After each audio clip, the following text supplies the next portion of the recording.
Good morning and a warm welcome back here at Surya Weber, the Mahinda Rajapaksa International Stadium, the beautiful southern province, the city of Hambantota and its surroundings.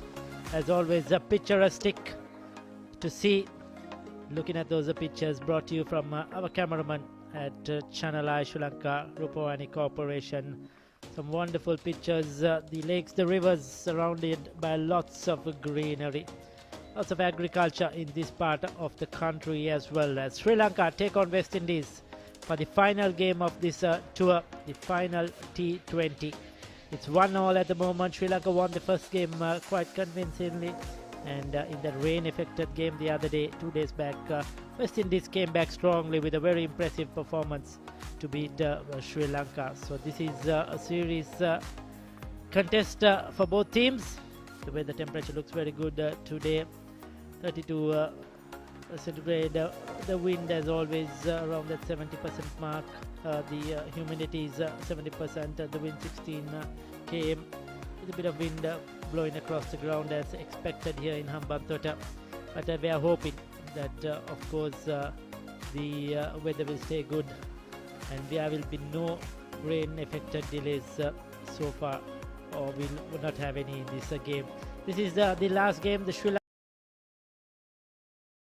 Lankan wickets that Chamariyatapattu, after a bright start, fell early.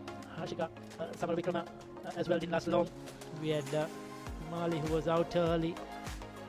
All got starts but could not contribute. That was the LBW of Vishmi Gunaratna. Amy Fletcher, she was brilliant till the rain came down, and she was outstanding with the ball, picking up wickets. 4 for 23 in 3.2 overs for Amy Fletcher in that game. And Chamariyatapattu got 26, Vishmi Gunaratna 24, Harshita Samaravikrama 14, Kavisha Dillara was unbeaten on 14 when the rains came down. And West Indies came strongly, chasing that total. Hayley Matthews and Stephanie Taylor, they were very good right at the top. The two senior statesmen, the two senior players taking on the responsibility, and got West Indies off to a very convincing start. Hayley Matthews was the first to go. She played some brilliant shots, showing what she's capable of. And Stephanie Taylor just kept going. Didn't throw her wicket away. And they were probably at their very best as a pair during this series, playing some delightful shots which we have seen over the years. And they were very powerful as well in their batting display. Hayley Matthews made a fantastic 29. Campbell made 16 in that innings. And Aliyah Alain was unbeaten on 14, but Stephanie Taylor kept going right till the end to be unbeaten. Made sure her team got home, and she made 28 and allowed 1 wicket apiece to Atapattu and Nisansala. So there is the scorecard. Sri Lanka made 89 for 4 before the rains came down in 15.2 overs. Atapattu 26, Gunaratna 24, 14 apiece to Kallaria, to Dilhari and Samaravikrama. Fletcher 4 for 23, the pick of the bowlers. And then the score was revised on Duckworth and Lewis, and in 15 overs West Indies had to chase 99. They got there in 14.1 overs. Matthews 29, Taylor 28 and allowed 16 to Campbell, 15 to Alain, Atapattu, Dilhari and Nisansala picking up a wicket each before West Indies won that second T20 by 6 wickets. Well, we say a very good morning to Paulinus DS Vijayaratna, who is joining us as we see the tour so far. 50 over games completed, whitewash for Sri Lanka 3-0, and the T20 series so far shared. Sri Lanka winning the first by 4 wickets and West Indies by winning the second by 6 wickets. Good morning, Ricky, and good morning to all our viewers. Yes, the T20 series has been shared up to now, one win each. So both the teams might be wanting to win this game and take the series. As we go down to the pitch where we have Kosala Suresh Chandran.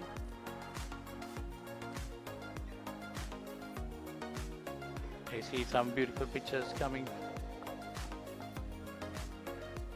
I see some practice shots. The Sri Lankans doing their bowling drills and the batting drills. I see the Sri Lankans doing their drills in the morning under the watchful eye of Ramesh Ratnayaka, their head coach. Of course, you see wonderful drills being done by the Sri Lankan players, and also the West Indian practice shots will be there, and the beautiful pictures there. The West Indian team doing their drills in the morning. The team's getting ready for this all-important third T20 international with scores level at 1 each. Both the teams wanting to win this game to take the series. It would be interesting to see. They see some beautiful shots here around the Mahendra Rajapaksa International Stadium here in the Suryavaba. As we go down now to the pitch report, we have Suresh Kosala Suresh Chandra down there.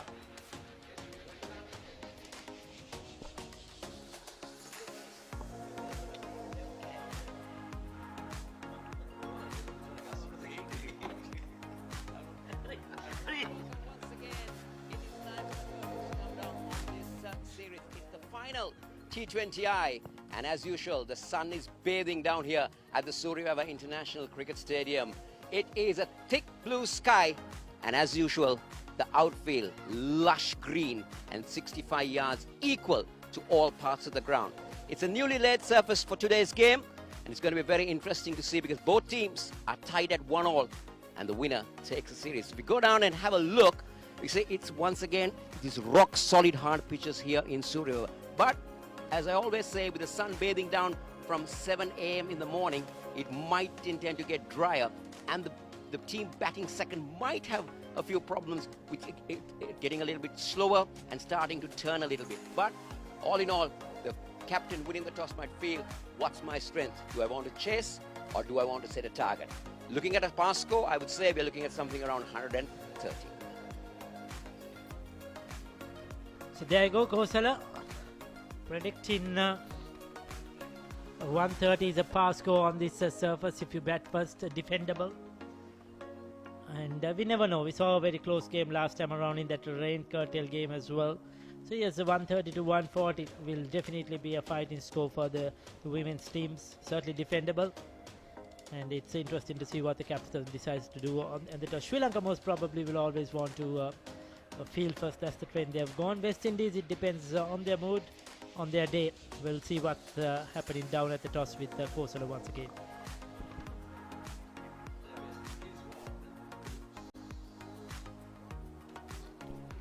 We are all set for the toss of match number 3 as the curtains come down on the series with the final game. I have with me the captain of the Sri Lanka women's team, Chamari Athapattu, and the captain of the West Indies women's team, Hayley Matthews, and our match referee, ICC match referee, Michelle Pereira with us. Chamari has the coin in the hand. She will toss the coin. Heads is the call. It is a heads. Hayley, you won the toss, and what are you going to do? Any particular reason for that?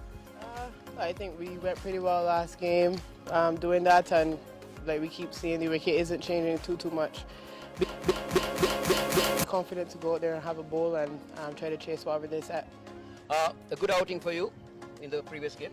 Yeah, it was good to get a win on the board. Obviously that does a lot for the girls' confidence and puts us in a really good position now heading into the last game of the series. So I think it'll be really good for us if we can go out and have a win today and be able to take something away from this tour. Any changes in your team today? No changes. So we wish you all the very best going forward in the next coming matches, and all the best to you. Thank you. Shamari, happy to be batting again? Yeah, definitely. I'm pretty confident on my batting unit. Yeah, we lost last game, but we have to execute our plans right time. Yeah, you did give a few wickets to that to the right arm leg spinner. Was the wicket turning on that day? Yeah, a little bit turning, and she's bowling good line and length area. So yeah. Any changes in your team today? We have 3 changes: Nilakshi, Gimhani, and Sugandhika back into the side. So we wish you all the very best. Hope you come out victorious, especially going forward for the Asia Cup, which is happening next month. We wish you all the best for that. Thank you very much. So the story from the centre is that the West Indian captain has won the toss and they will bowl first. So there you go, West Indies and Hayley Matthews have won the toss and elected to bowl first. It's a good surface. They'll want to restrict Sri Lanka to less than 120. Gunaratna, Adapattu, Samara Vikrama, Dilhari, they have been the mainstays. Sansala is back into the side. Hasini Pereira will do the wicket-keeping duties today as Nityangana has been left out. Amma Kanjana keeps a place in the side. Sugantika Kumari or Sugantika Dasanayaka, he will be playing today as well. Kavya Khan Bindi, she's been consistent. It's good to see Gibhani, the left-arm Chinaman youngster we saw in the Sri Lankan under-19s. Lots of potential, lots of talent. Getting her first game of this tour, West Indies tour.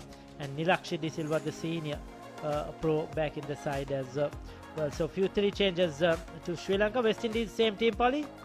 Yes, so West Indies remain with the same. Taylor, Matthews, Joseph, Campbell, Nation, Ali Alain, Henry, Fletcher, Fraser, Ramharak and Cornell. They remain same with the second T20 international, same team. And Sri Lanka with 3 changes. It will be interesting to see as the umpires take the field.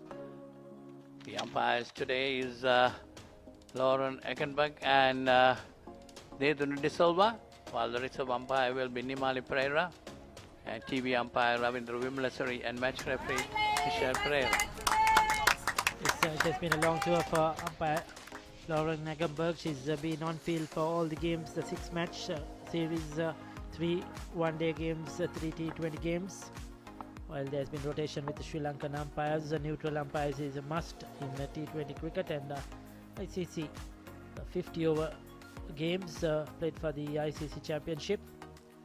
So it's good to see Lauren Eckenberg. I'm sure she has learned a lot, gained a lot of experience from this tour, the youngest female umpire going around, the first from South Africa. So they do back into this game. They do De Silva replacing Nimali Pereira, who is our 4th umpire, and as Paulina said, Ravindra Vimalasiri, experienced umpire, is our 3rd umpire for today, and Michelle Pereira as the match referee. So Vishmi Gunaratne and Chamari Adapattu is out there. Another consistent performance in this T20 series once again for Vishmi. Player of the series in the 3 ODIs. She'll be looking to finish this tour on a high, so is Chamari Adapattu. It's an important game for Sri Lanka to win this series, keep that momentum, as they're going into the Asia Cup coming soon, and that is going to be a lot of games. There are stiff competition, especially from India. So going in with that winning mood, winning a series, confidence high, players in form will be very important. So it's an important game. As you see the stats of the 2 players, Chamari Adapattu, what a record. She'll be looking to make a much better impact. She's probably, I feel, according to her standards, not delivered as much on this tour. She got a good 90 odd in that one day, but missed out in the first 2 one days. In these 220s, 2 got starts, gave it away. So probably she will think she should have got a lot more runs according to her standards on home conditions on these surfaces, and probably done much better with the bat. But her team has done really well. First ball. Straight away, Vishmi Gunaratne off the mark. This is the main difference in a game now from what we've seen. Nowadays, Vishmi Gunaratne is looking for runs, looking for positive shots. It's not about the 4s and the 6s. She's looking for the 1s and 2s. This is one of the biggest plus points that she's added to a game that has really changed around, and she's now become a much more consistent player. Yes, definitely. Vishmi Gunaratne has been very consistent right throughout the series, even the 1 days and the 2 T20 internationals also. And that hit Hapishly tried to pull it, so that's the end of Vishmi Gunaratne. So West Indies get an early breakthrough. Vishmi Gunaratne caught and ball Henry for 2. Henry looks very, very happy. She was not expecting that one. She went for the shortish delivery. Vishmi Gunaratne was beaten for bounce. Once again went for a similar shot, a sort of a half jab on the onside, not a full-blooded pull shot. We'll take a look at it. Dragged it short. You see, yes, sort of a half pull. Got a top edge and a simple return catch for Henry. Isn't she thrilled? Isn't she thrilled? She's been bowling well, but hasn't been among the wickets. Today gets that early breakthrough. Gunaratne is gone for 2. Sri Lanka 2 for the loss of 1 wicket.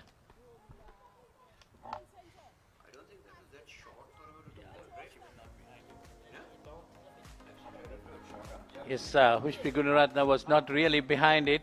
From the stance itself, she tried to pull it. So this brings Harshita Samaravikrama on at number 3. She too has been very consistent right throughout. Harshita Samaravikrama coming at number 3 to join her captain, Chamri Atapattu. Well, Ricky, we were talking about Chamri Atapattu. So there you see the statistics of Samaravikrama. 1,144 runs, 81 being highest, average of 27.24, strike rate of 92.70, fairly decent strike rate. So she'll be facing to Chanel Henry. Got the early breakthrough. That's worked away nicely down the leg side. Going towards the square leg area, they get a single. So Samaravikrama is off the mark. Sri Lanka 3 for 1. You see the replay of the last wicket. See Vishpi Gunaratne trying to pull it from her crease. She was definitely not behind the ball, not in line with the ball. Trying not getting behind it and try to pull it from the crease and got the top edge of it and was caught and bowled by Chanel Henry. Yes, she was not in position to play that shot.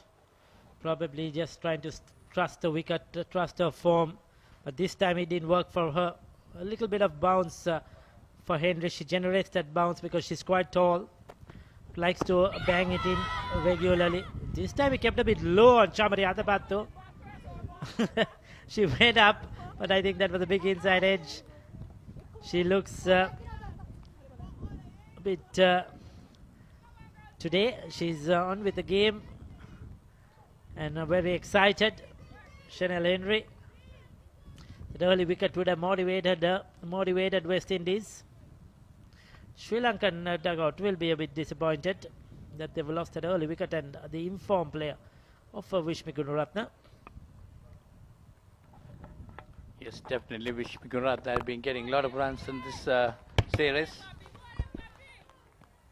Chanel Henry bowling the first over.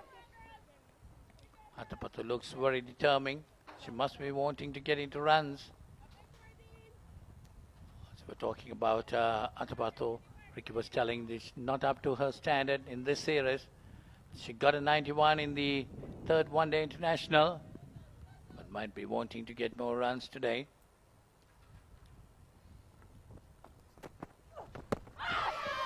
It's again allowed a bit, but goes down towards the mid-wicket area. Off the bat, runs to Atapattu.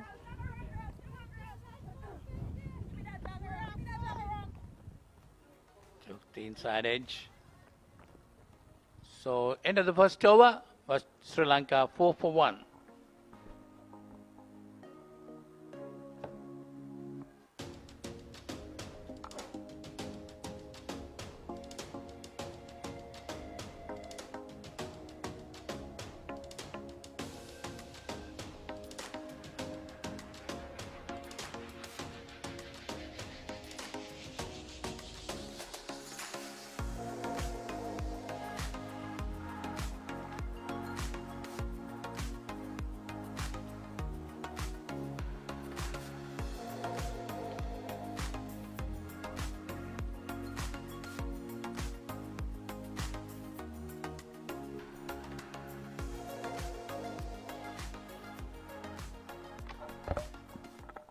So Chamina Cornell to bowl from the pavilion end to Chamri Atapattu off the back foot and strokes it nicely towards the cover region.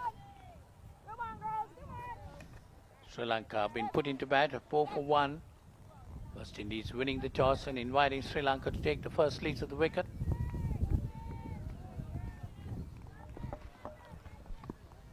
Yes, Sir Cornell.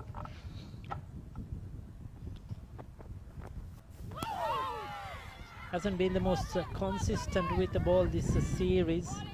Has had a good over or two, but hasn't been able to maintain a consistency and get wickets up front for West Indies. She came in as one of their main bowlers, but she'll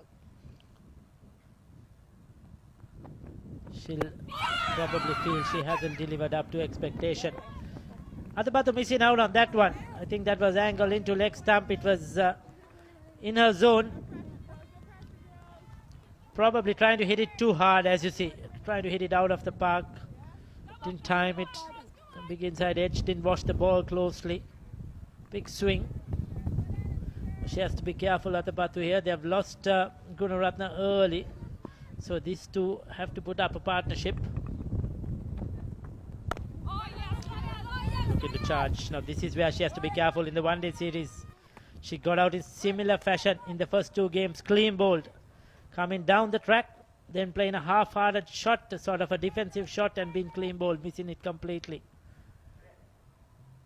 So this is where she needs to be careful. There's a lot of time. She can play her own game. Good bowling though by Cornell. Late in the day.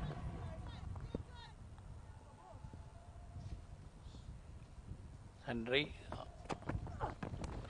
One shot is Samara Vikrama trying to pull it away. Didn't get hold of it. The ball kept a bit low, I thought. I was just going to mention that not only that delivery, there have been a couple of deliveries so far in these first 3 overs that have kept a bit low. It depends on the length.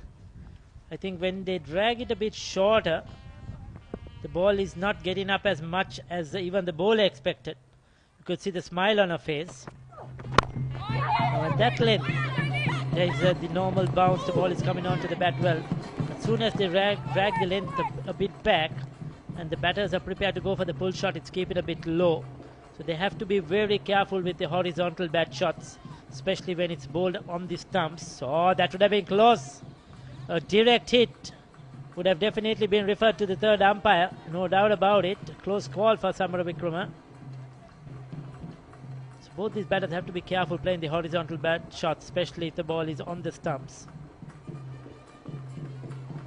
Yes, you're right, Ricky. The horizontal shots, they've got to be careful because the ball is keeping low too. That's the end of that over. Sri Lanka 7 for 1 after 3 overs. Yes, that was the opportunity. A direct hit. Oh, she would have been gone. Just millimeters away from the stumps. That was a close call. Good view there of that close run out. 7 for 1 after 3 overs. So it has been a slow start for Sri Lanka comparatively when you take the rest of the games in this series so far. And that is more due to good bowling by West Indies. They have been much more disciplined. We haven't seen anything outside the off stump to neither of the left-handers. They just targeted the stumps, targeted the pads, cramped them for room. So it's Amelia Cornell to continue, and that's going down the leg side. A wide will be called for that. 4 wides. Not off the bat. So runs to Samara Vikrama. Well, I thought that was wides too, but she has got something. I think it's more the glove, I think. A dive in effort by Campbell behind the stumps, just could not get there in time. Probably a bit of the gloves, the handle part of the bat. And 4 runs, lucky runs to Samara Vikrama. She'll take it though. The first boundary for Sri Lanka for today. That's probably the first really loose delivery that West Indies have bowled. That's nicely played by Samara Vikrama this time, pushing it towards the square leg region. Gets a single. Samara Vikrama is quite strong on the on side, getting most of her runs on the on. Chamriyatapattu 3 of 11 deliveries. Looks very determined to get some runs today. That's short again, pulled nicely this time. That's going towards the boundary. 4 runs to Chamriyatapattu, takes her on to 7, and the score to 16. That stood up. That was short. That's exactly where she wanted it to. She's very strong on the pull shot. And when she hits it well, there is no stopping that one. That will give her a load of confidence. Her first boundary. It will probably get her innings going. She's been struggling to time the ball so far. She's looking to get away, but hasn't been able to. Maybe that is the start she wanted.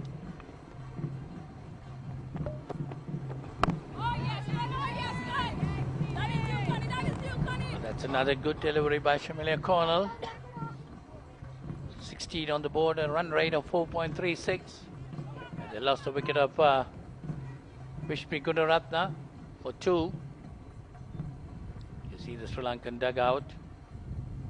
Players watching the game very carefully. Time outside the off stump by Shampriyantapatu trying to poke it away. Didn't get hold of it. Lucky not to have got an edge to it.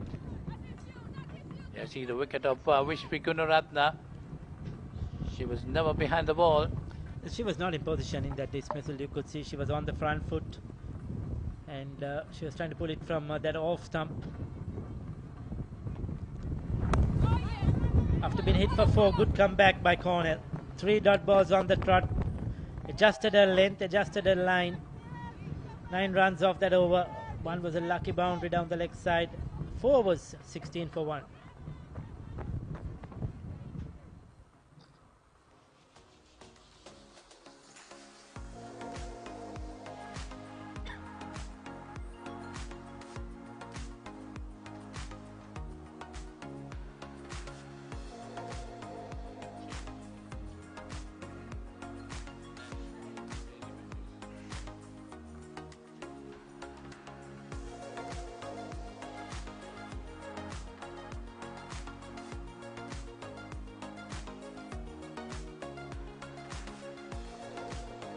So it's Hayley Matthews bringing herself on. 99 wickets of 96 matches. Economic rate of 5.86. Best being 4 for 10. She's brought herself on today for the 5th over of the innings in the power play. And she'll be bowling to Harshita Samaravikrama.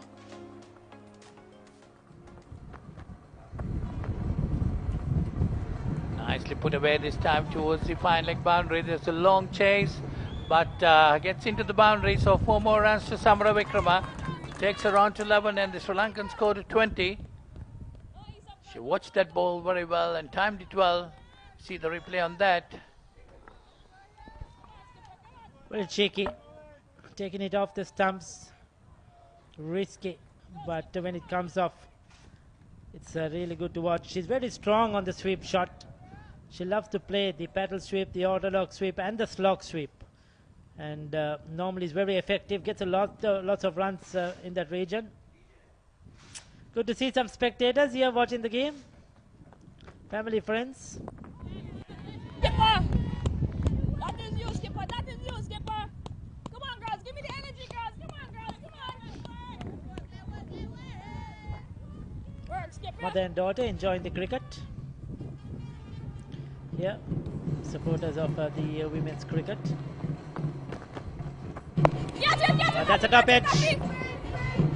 Falls into no man's land or bare land. Well. She was out in one of the games getting a top edge play. That was it the last game? No, I think the previous one. The first T20. She got a top edge, so she gets a lot of runs, but at times can play the shot one too many and fall for it as well. But that's how the game goes. Sometimes it doesn't come off, sometimes it does. So Matthews, as expected, in the power play.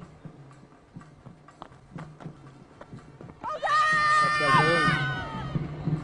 Heading down the leg side by Nora Nagenberg, nothing to do with that one. Definitely Samaravikrama loves to play those shots, cheeky shots down the leg side towards the fine leg region. She got to be careful because the ball is not coming into the bat. Ball is coming quite slow. The wicket. This time Hayley Matthews tossing it up well. Nicely played towards the offside. Well fielded there by Shamilia Cornell. Just a single to Samaravikrama. Takes her on to 14 and the Sri Lankan score on to 23. Sri Lanka 23 for 1 after being put into bat. It's a good work by Cornell. Went down quickly, picked it up. That is what we want to see from the West Indies fielders at times during this tour. They haven't done justice to their fielding. There have been a few missed opportunities. Chacha is as good as ground fielding. Quick into the ball. Oh, well balled. Beautifully bowled by Matthews. 5 overs completed. 23 for 1.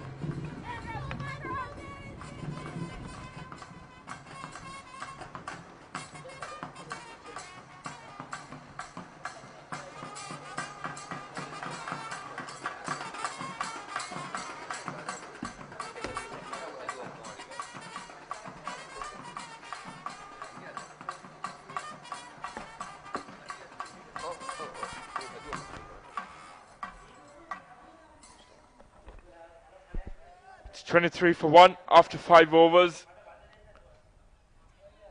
Operation Rebuild for Sri Lanka after the early loss of Vishnu Gunaratne. As I say, very good morning, Kosala. Morning, Viren. It's been a cautious start by the Sri Lankan women, 23 for 1. Especially when you see Atapattu 7 of 16 deliveries. Just gives a statement of how cautious the Sri Lankan women have been. Samara Wickrama coming 1 drop, has got 14 of 12.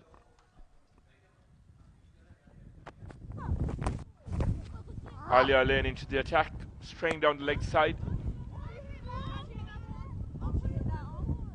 There's been some uneven bounce on offer in the first 5 overs. We've seen the odd ball keeping low. There's no consistent carry through to the keeper. It's important for Sri Lanka to reassess possible target.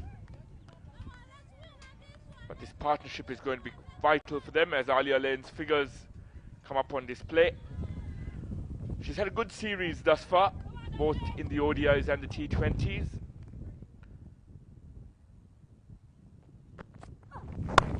She hopes to wrap up this series in style. Well, looking at how the wickets behave, I feel that I did mention at my pitch report, it might get a little bit slower as the game progresses, once it starts getting dry. So I think we're seeing that already.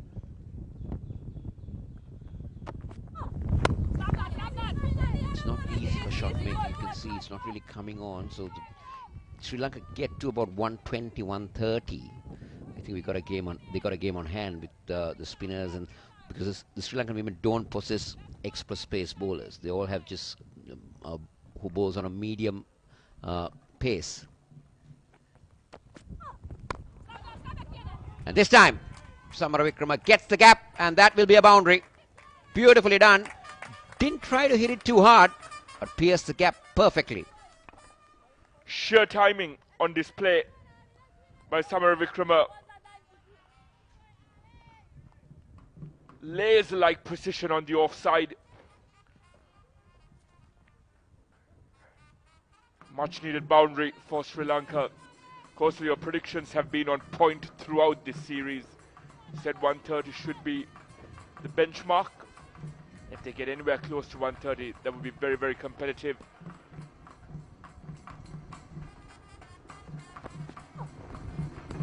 Down the leg side once again. They can ill afford this early on. When they've applied pressure in the first 5 overs, the final over of the power play, you cannot afford to give away any freebies. Yeah. You can't take the pressure away that they built. The 2 opening bowlers, I thought, bowled River Henry and Connell, right? Yeah.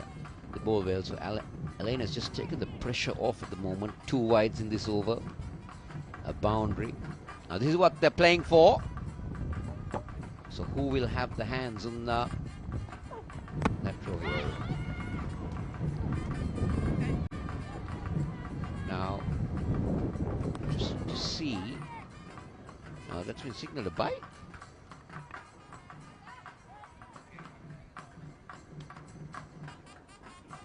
That was an opportunity in my books. Went with both hands. And Vice Captain Shemaine Campbell would feel that she should have grasped that. Perhaps some indecision whether she goes in with one hand or goes in with both. A dot ball.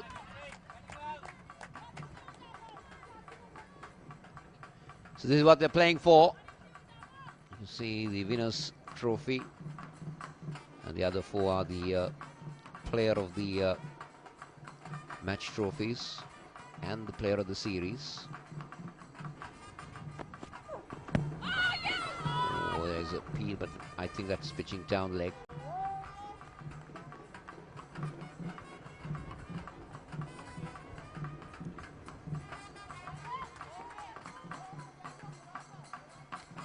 So this is that missed opportunity that you were talking about. It's not easy, like the wicketkeeper, to decide at that instance whether they go with one hand or whether they go with both. But nevertheless, that will go down as a drop chance where the Windies are concerned. It's end of the over. It's 30 for 1.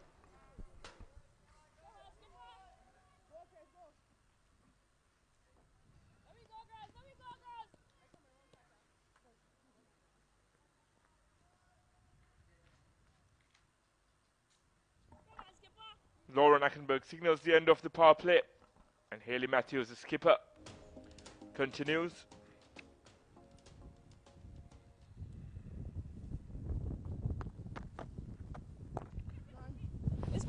Pitched up on the offside of misfield. Loving Samaravikrama to rotate strike. It'll be important to see how Hayley Matthews utilises her spin trio here, Kosala. She has Afi Fletcher in the mix as well, who was brilliant with the ball in the last game with a 4-for.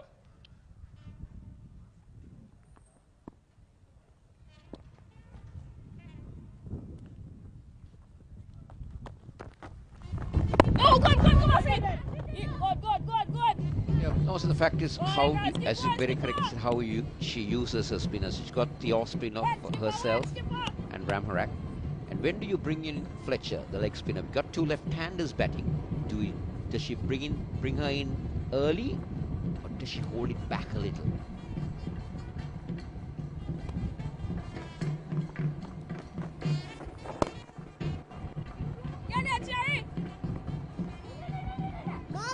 And these misfields will cost West Indies gravely. They were applying pressure on Chamari Atapattu. It's not often that you see her on 7 of 19. She was looking for a release shot, timed that quite well, but that should have been retrieved. Yeah, you see, she did the hard work by getting to it. And at that moment, see the last minute, that one. She just didn't get her hand down in time, and Hayley Matthews is not a happy captain. Oh, yes. Chance of a run out. Now, the West Indies at the moment are all over the park. Yes, and speaking of acreage, of course, there was a lot of acreage behind her for that midfield. She didn't need to put in the dive. As you said, she got to the ball, and she still had a few yards behind her. The boundary line, there was no pressure being applied. So yes, it's important for the fielders to back these bowlers up, especially when it's your skipper bowling. You don't want to get into her bad books. So the Sri Lankan women have had 2 good overs now. 6 of this. We had about 7 of the previous. It's taken the pressure out. They moved to 36. One after losing Gunaratna early.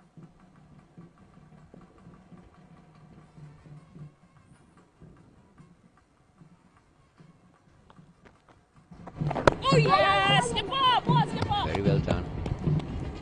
Pushed a single. That will mark the over. 7 done. 37 for 1.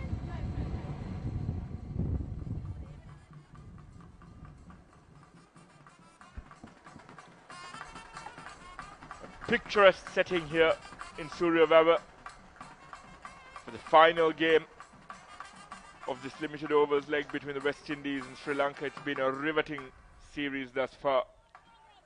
Sri Lanka whitewashing West Indies in the ODIs, and T20s being evenly poised coming into this decider. Henry got the crucial breakthrough of Vishnu Gunaratne, of an informed Vishnu Gunaratne, of the second delivery, and we call for it Kosala, and Hayley Matthews has delivered with the change. Yeah, she's brought Fletcher in with the two left-handers in. It's a gamble, but it worked the other day, so she's hoping she'll be twice lucky. Turn straight away, but very well done. Played it very late, and that will just beat the fielder. It's always teasing, isn't it, when the fielder feels that I can get there, but the ball just manages to beat you to the boundary. Very well said, Kosala. Very well played by Samara Vikrama. Cherry-Ann Fraser. It was a teaser for her all the way through to the boundary line. She always felt she was in contention. And Samara Vikrama has started off brilliantly. The aggressor in this partnership. Atypical when you have Athapattu at the other end. But it's good going thus far. Lot better by Afi Fletcher. Good cricket all round. Lap sweep coming to good effect. What do I give Athapattu? That's what Fletcher might be thinking. What do I give her? I would say it's the wrong one. She's looking for the wrong one. These are the floodlights. Of course, they won't be in action into this game.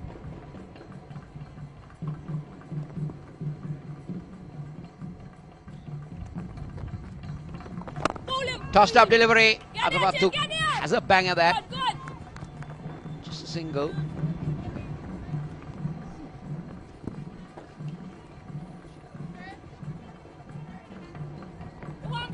Well fielded by Henry. And of course, when you and I were on air the other day, we spoke about how well Afi Fletcher has used the wrong end as a mystery element. She's used her stop delivery often. Had Samara Vikrama timed that slightly better, mid-off was definitely in the fray. That is the wrong one. I don't think Samara Vikrama picked it.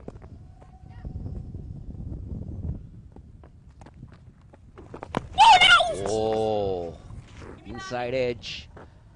Fletcher causing a few problems. Now, this is something very interesting that I figured out from Harshal. See how that is the previous delivery. Lucky at that inside edge. Very interesting if you can get a close-up on where Samara Vikrama holds the bat. There you go. Very low down. More of a softball grip.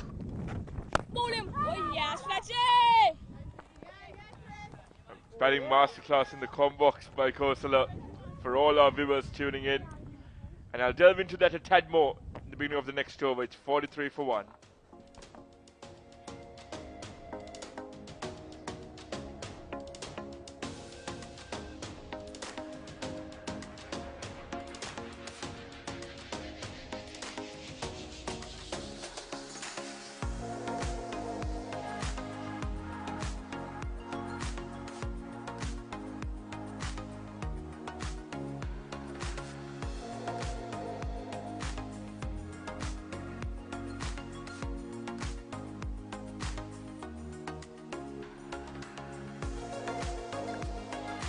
Towards the end of the last over, we microanalyze Samara Vikrama's grip.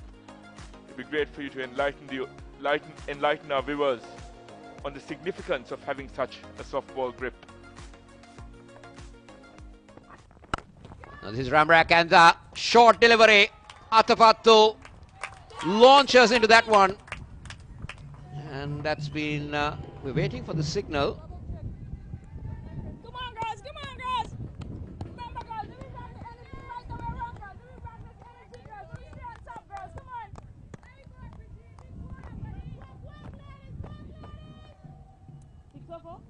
We just checking. I didn't think. Come on, Ramis. Come on, Ramis. Give me that best ball every time. One at a time. Come on.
There comes the signal. Not the best of starts for Ramrak, but Chamariatapattu will take it. She's a very strong player in that area, Viren. She would murder you the moment it's short on that leg stump line. She's very severe on those. Straight away, Ramrak adjusts the line. Good comeback. Well said, Kosala. A mid-wicket massacre by Atapattu to greet Ramharak.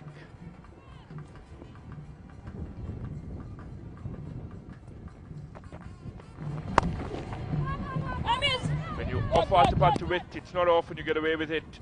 But in this case, Ramharak does.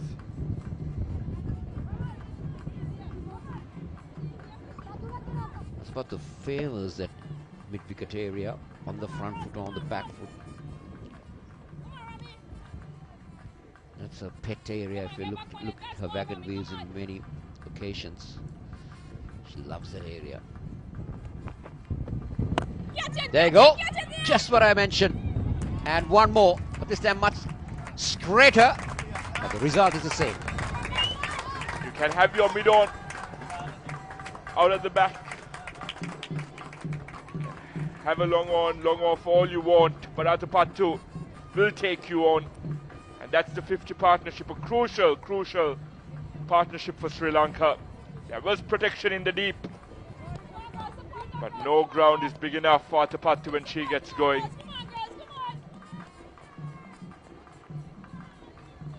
This has been a fantastic comeback by Sri Lanka. 2 for 1, 53-run partnership, the 50 on the board, 55 now. We are just into the 8th over, rather than 9. Good comeback again. This time goes round the wicket, Ramrak. But Atapattu getting into the stride now. That's the danger for the Windies. You all know how dangerous she can be. A dot ball to end over number 9. 12 of the over. It's 55 for 1.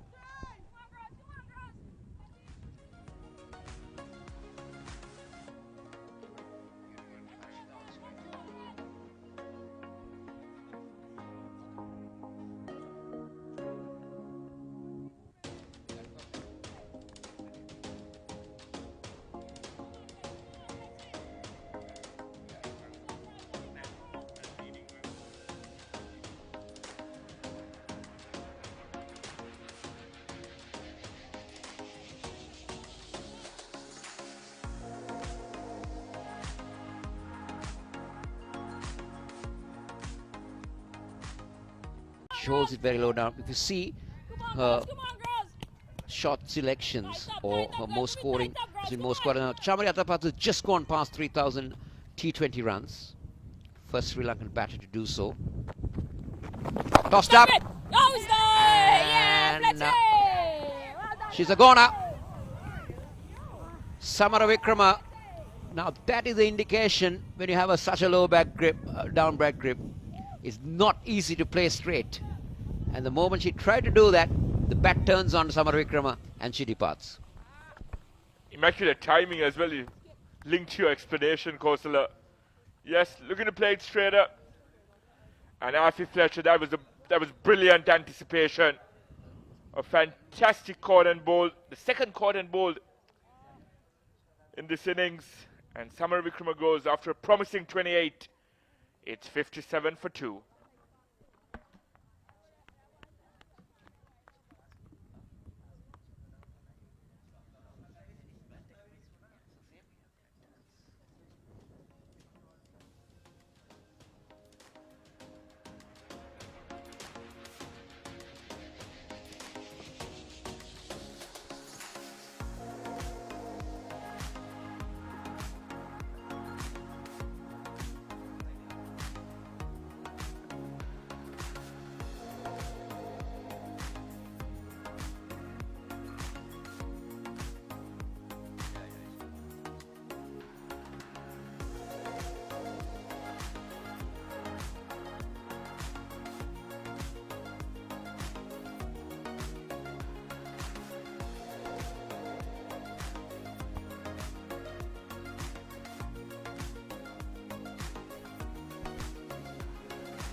So, a carnival of cricket starts on the 1st of July. 16 days of cricket, and it goes on to the 21st of July. It's the LPL.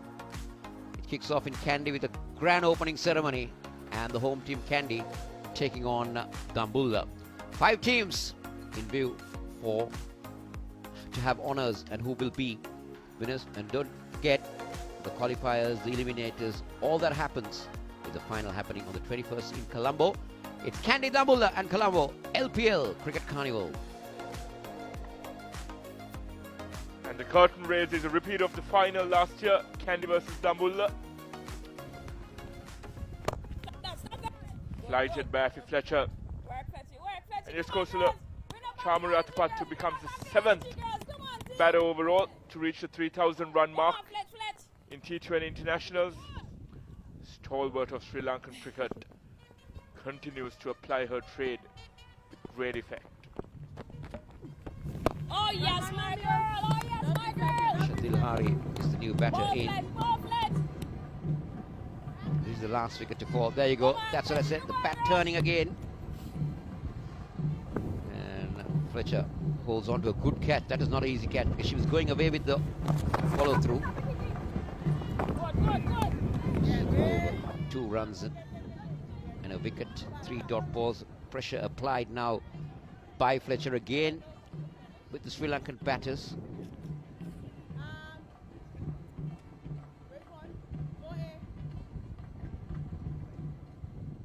Come on, Fletcher, give me that best ball. Come on.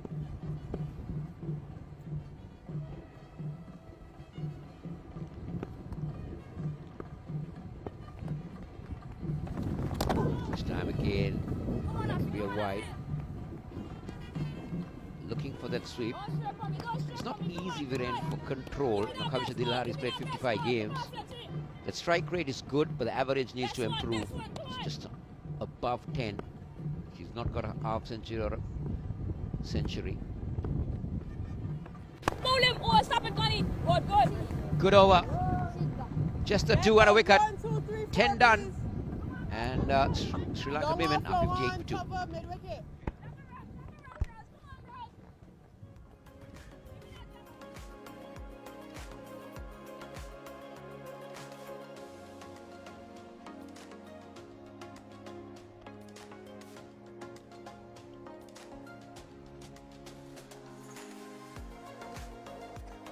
Warm welcome to all the lovers, all the cricket lovers who are joining us from across the country.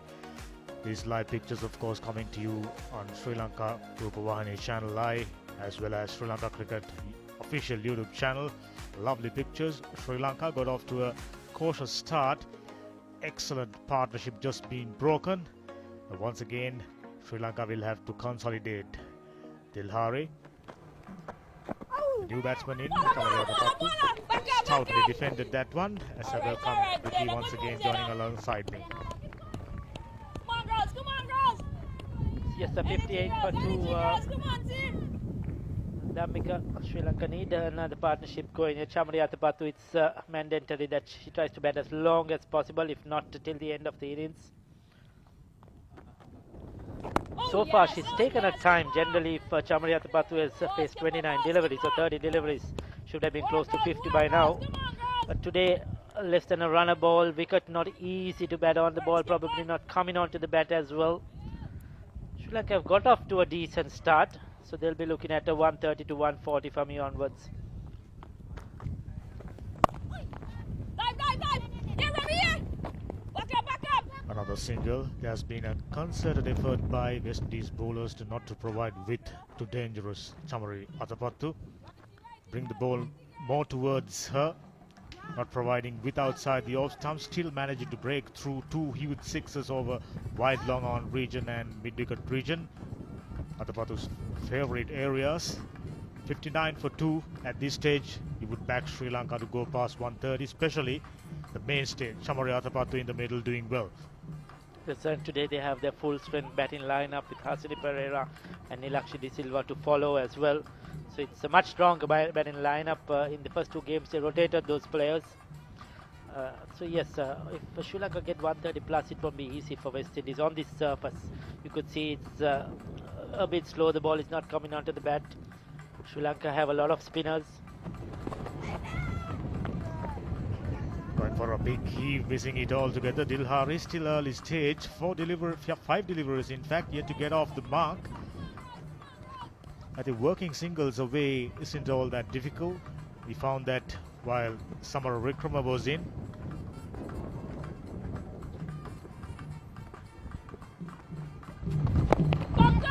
Just like that.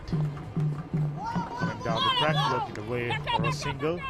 So at this stage, Sri Lankan team management will be hoping that the rest of the batters batter around Chamariyata Pattu. That will provide that perfect platform for them to launch. Still only 10.5 overs. Matthews meanwhile working her craft.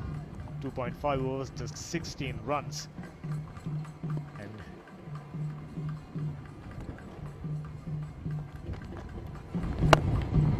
oh, lovely striking over the boundary line for another huge 6. Vintage Chamariyata Pattu in action. Yes, that's Chamari at her very best.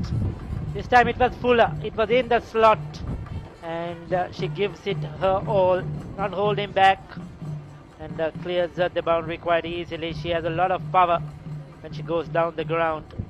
So that was a good over until then, spoils it in that last delivery by Hayley Matthews. Good finish there, Sri Lanka needed that one. This is a dangerous looking Chamariyata Pattu at the moment. The quicker West Indies get her, the better position they are in to try and restrict Sri Lanka, because the longer she bats, they will be chasing a very big total. Fletcher, 2 overs, 1 for 9, once again has been very good with the ball, the most consistent, the best bowler on tour for West Indies. In the meantime, Sri Lanka had named their Asia team for the Asia Cup as well, the T20 Asia Cup. Sri Lanka scored a few changes from the lineup we have seen in this T20 series. Dhammika, as expected, Anushka Sanjayani comes back. She showed some very good form in that third ODI. That's in the air, but safe, and that will be 4 more. I didn't think that will reach the boundary. Kavisha Dillari going for the slog sweep. Didn't get it exactly where she wanted to, but just enough to clear that field at mid-on and picks up another boundary. This is lovely hitting. Much straighter. We usually see the slog sweep over mid-wicket region or deep square leg region. But this time, however, Dilhari goes straighter and clears the infield. Much needed boundary for her. Once again, she loves to sweep, isn't it, Ricky? Yes, she does, and this surface also, I think, you'll see a lot of sweep shots on this surface. The ball a bit slow onto the match. We're talking about Sri Lankan squad. Yes, Anushka Sanjayani back, Udeshika Prabodhini and Achini Kulasurya, the 2 seamers we saw in the 50 over format. They are back in the T20 squad.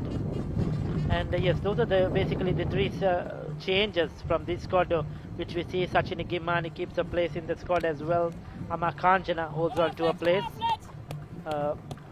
Oshadi Ranasinghe misses out. Inoka Ranavira, 2 senior players, are missing out from the T20 squad of the Asia Cup. The wicket-keeper Nidhyangana misses out as well. So yes, basically other than that, it's the same old squad. Chamariyata Pattu, Anushka Sanjayani, Harshita, Asini Pereira, Ama Kanjana, Deshika Prabodhini, Kavya Kawindi holds on to a spot. Surandika Kumari Dasanayaka is there. Achini Kulasurya, Kavisha Dillari, Rishmi Gunaratna, Inoshi Priyadarshini, not playing today. She's now ranked number 11 in the ICC rankings in this format, the T20 format. Today she has been arrested. Nilakshmi Silva, Sashini Nisansala, the other left-arm spinner whom we'll see today, is in the squad, and Sashini Gimmani. So that's the squad name for the upcoming Asia Cup with Sri Lanka. I'll tell you, will play some good cricket. Their strongest side to come across will be India, of course, but they will be one of those favourites in that tournament. No doubt, Ricky. They've given themselves a very good chance of going all the way to win the Asia Cup for the first time. A stiff challenge, especially India. Sri Lanka will have to go through India. Oh, beautiful. Bunch bounce over the fence. Chamariyata Pattu picking boundaries at will. Yes, so taking on the leg spinner. She picked the correct delivery. It was turning into her. It was on leg stump. It was in her arc. And right between the two fielders on the boundary. Chamari Atabatu has now decided she's going to have a go at it. And this is what she can do. You know, she can play a few dot deliveries, but she can catch up really quickly because she has all the shots in the book. She has the power as well. So you are not going to be really worried about the run rate. This is the top edge though.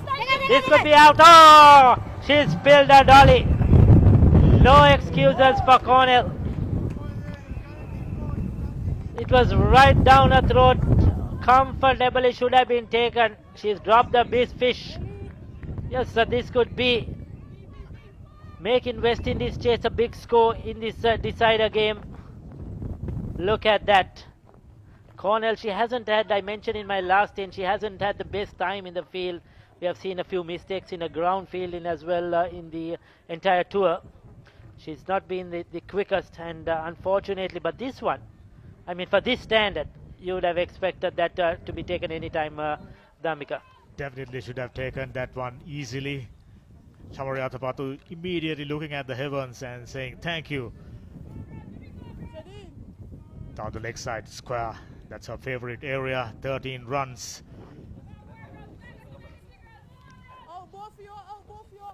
Fletcher, no wickets for her today. Henry, I thought she started off really nicely, kept things quiet for West Indies at the beginning. Now look at the run rate.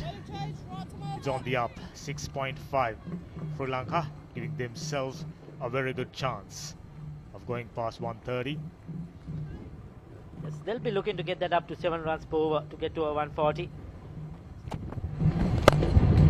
That smacks down the ground. Henry gets a hand onto it. Would have been more runs if not. She's always with a smile, isn't it, Henry? We saw that in the earlier spell too. Enjoying her cricket, enjoying the moment. You know, keeping the fielders going. It's good to see. That's what we want to see. And now this is crucial after that drop chance. Sri Lanka on the rise, as you said, on the run rate. West Indies badly need a partnership breaker. Henry, today in particular, bowled really good lines and lengths, kept Chamari Atabatu very quiet, picked up early wicket. Coming down the track, over the infield for a boundary. That was perfectly timed. Dilhari waited for the opportunity, got one, got the benefit. That was a good shot. Charged the bowler. The bowler did well to drop it short. Dilwari was up to the task. She went through with it and got the aerial route to clear that fielder who was in the circle over her head quite easily. So 4 runs all the way. This will get her going as well. She's hit 2 boundaries now, Dilwari, going at a runner ball. So Sri Lanka now picking up the boundaries quite regularly in these last few overs.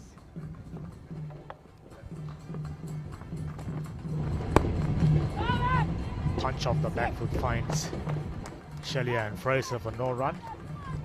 With Dilhari finding boundaries. Atabatu on the attack. There you go. Next to come Sachin Nisansala. Experience Vilakshi De Silva. So Sri Lanka. Oh, this time goes aerial once again. With a sweeper cover. Oh, very poor piece of fielding.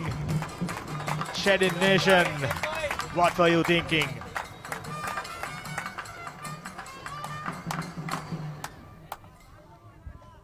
There was no intention of keeping it down. Off the first bounce, that should have been stopped at this level. Butterfingers by the West Indies fielders now. You could see them sort of letting the grip go away. They were in a good situation, but suddenly in the last few overs, drop chance, misfields. You know, their bowling was very disciplined. Suddenly they started to bowl a bit loose. So this is what could happen. You start to lose control of the game when you get a drop chance. Catchers, they say, win matches. It puts the fielders up and you get a wicket. But if you don't, then suddenly things start to slip away. They have to now. Haley Matthews has to get the team together. Probably, you know, say it's the last 7 overs coming up. We have to curtail this batting, not let them get past 130, which probably is a score that West Indies could chase. But anything more than that is going to be very difficult.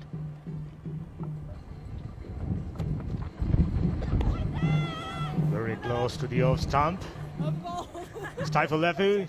Sense of urgency clearly from the Sri Lankans. Looking good. 88 for 2 after 13. If I'm not mistaken, tried to play that shot right from the beginning of the series. Didn't work too well. Scorecard so far: Samara Wickrama batted well, out for 28, and Atapattu, so as Dilhari, searching for boundaries, searching for quick runs.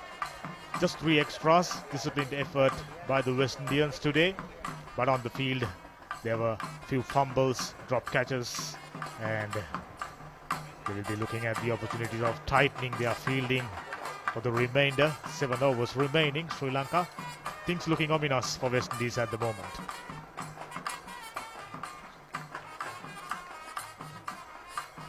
So we have Hasini Pereira and Nilakshi De Silva with their pads on, ready to bat.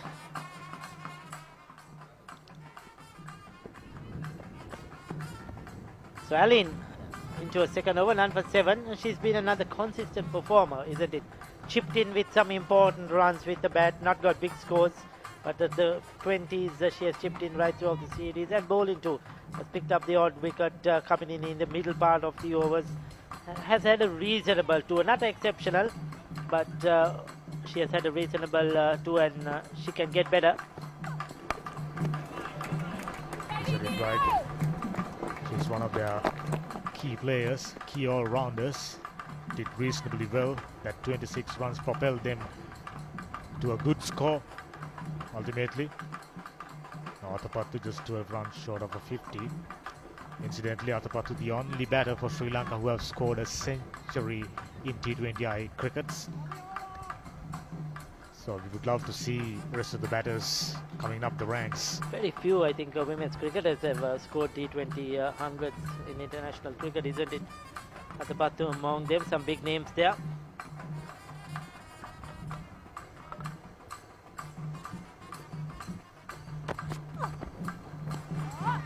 There you go, once again down the leg side. Mistakes creeping in to West Indies game.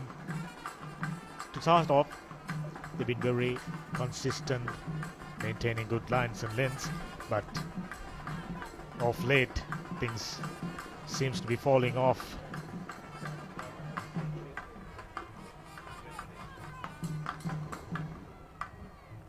Good to see Dilhari scoring better than a runner ball. Just came in, picked up a couple of boundaries.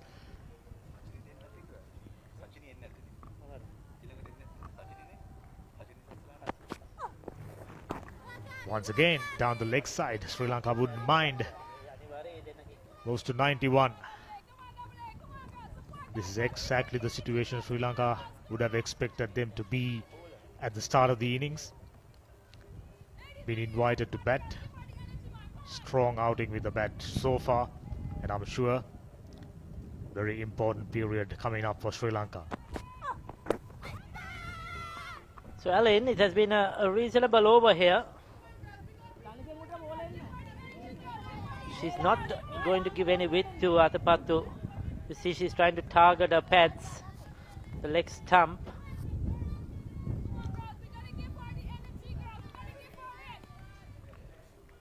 What West Indies need, Dhamika, is to curtail the boundaries. They won't mind the ones and the twos.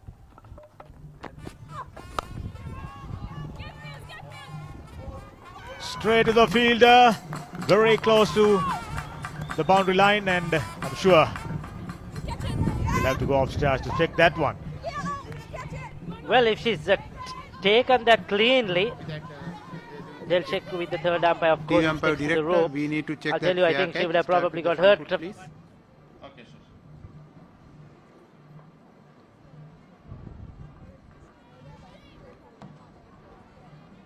Front foot press, please. Front foot.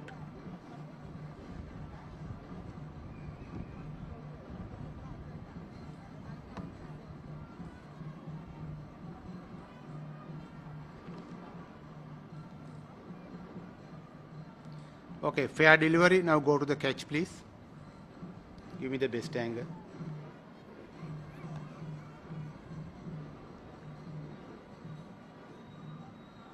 Took it inside.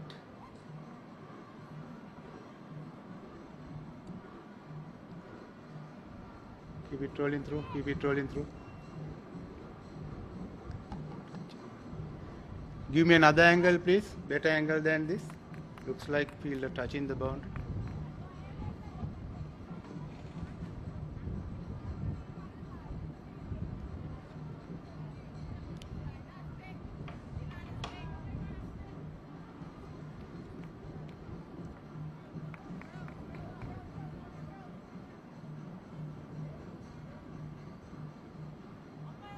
Keep it rolling through one more time.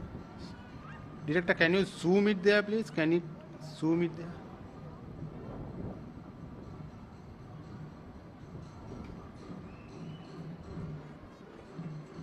Okay, move forward frame by frame, slowly, slowly.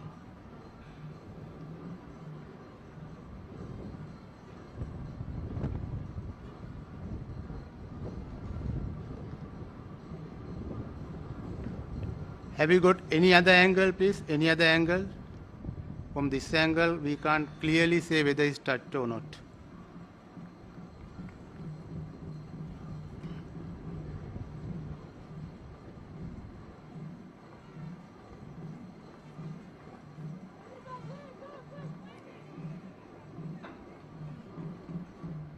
Take it back and go, move forward. Take it back and move forward slowly. Take your time, take your time.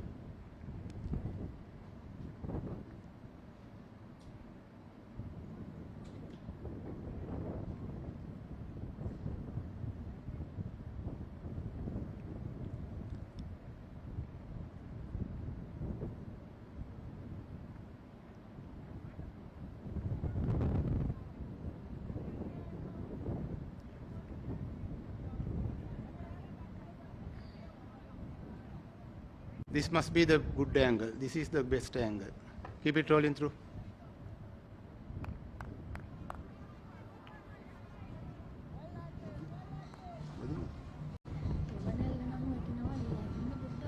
Very difficult to say.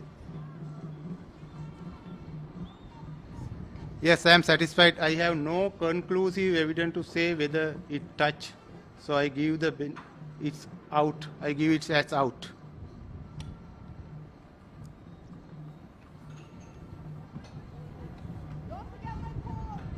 Siri had a look, took a long while, all angles by umpire Ravindra Vimalasiri, and he's finally given it out. Chamari Athapattu has to go.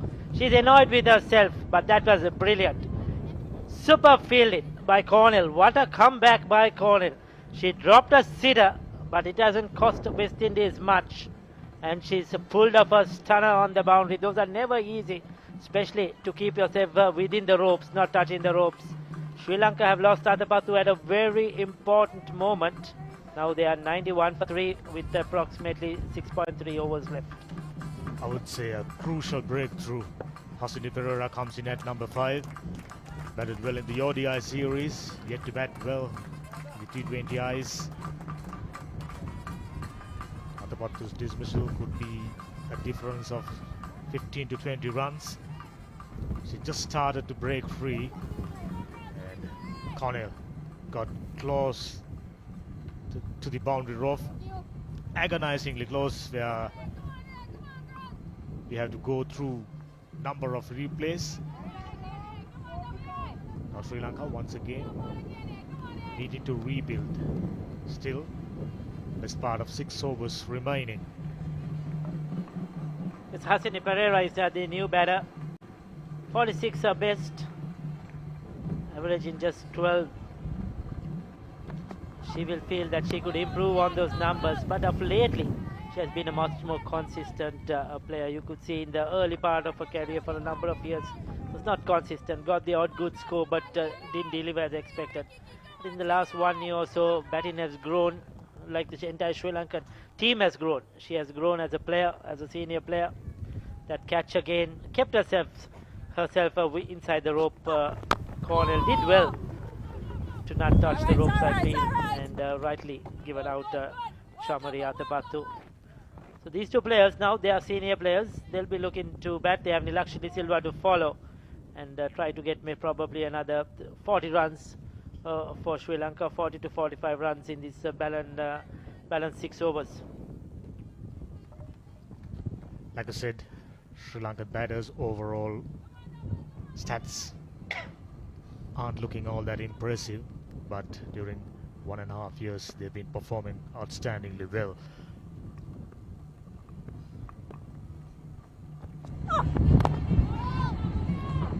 Another dot ball to complete a very good over. Wicket being taken, a lane conceding 11 for 1 after 14. Sri Lanka 92 for 3.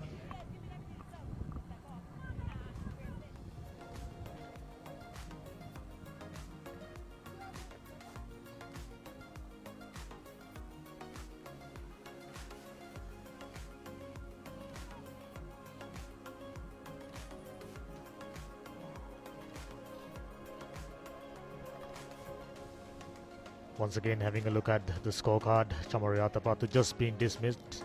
38 of 38, starting to look good. Now Dilhari and Hashini Perera, two very capable batters. Nilakshi De Silva to follow. Sri Lanka will no doubt looking at the possibilities of adding another 50 runs at least. Otherwise, they should be disappointed if they can't go beyond that mark. Ramarak into a second over, very expensive first over, gave away 12 runs. She's had a very good tour, disciplined with the ball, hasn't picked up lots of wickets, but has been economical. We were talking about Allen. Whenever she comes on to bowl, she picks up a wicket. She's been that partnership breaker for West Indies. You know, she's bowls just medium pace, but has been able, if you look at this throughout the series, he's always come up and picked up the wicket and got set batters out. That was a crucial one of Atapattu. Outside edge, no fielders, onto the fence, 4 more runs. Dilhari keep things moving for Sri Lanka. Ramarak hasn't been lucky at all today, isn't it, Damika? Look at that one. Dilhari looking to hit it over extra cover. The ball ends up at the third man boundary. Outside edge. You can't set a field for that one. Luck not going the West Indies' way.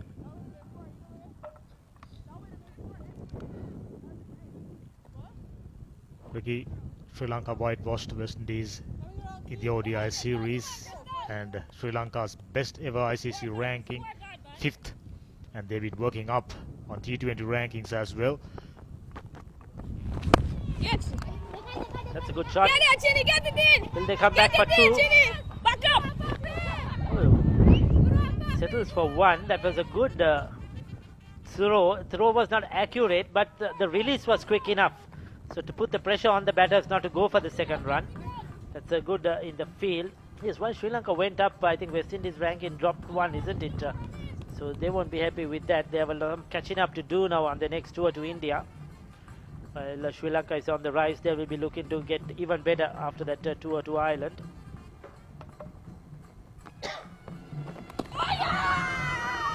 She finds the outside edge. Ramarak strikes. Hashini Perera fishing outside the O stump. Well taken.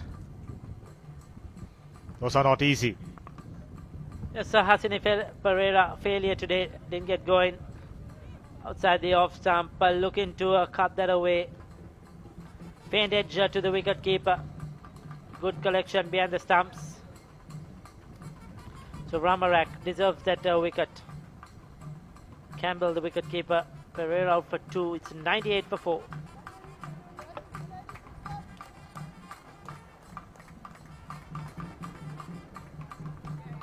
A very experienced Nilakshi De Silva walks in at number 6. Nilakshi De Silva has been the finisher for Sri Lanka over a year and a half now. Very consistently doing the job. And if you can remember that partnership against West Indies in the third one-day, 100 plus, there aren't so many 100 plus partnerships for Sri Lanka in any format of cricket. So Nilaksha De Silva, key player at this stage especially.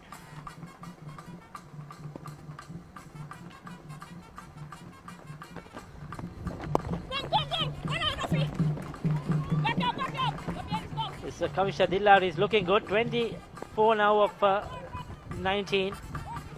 Is it, sorry, that was De Silva was off the mark. 23 of 18. That was the last wicket to fall. Good catch behind the stumps by Campbell. She's had her ups and downs as a wicket keeper. Overall, I think she's done a decent job.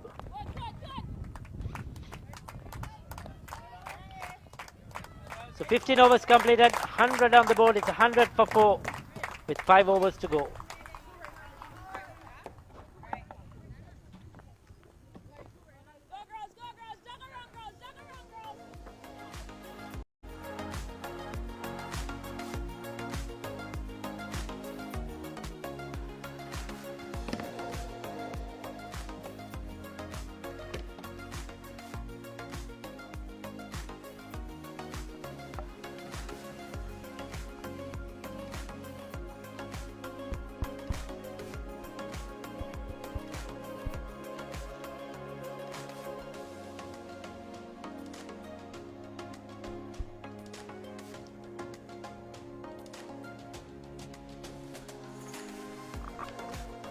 So this is the Sri Lankan batting card.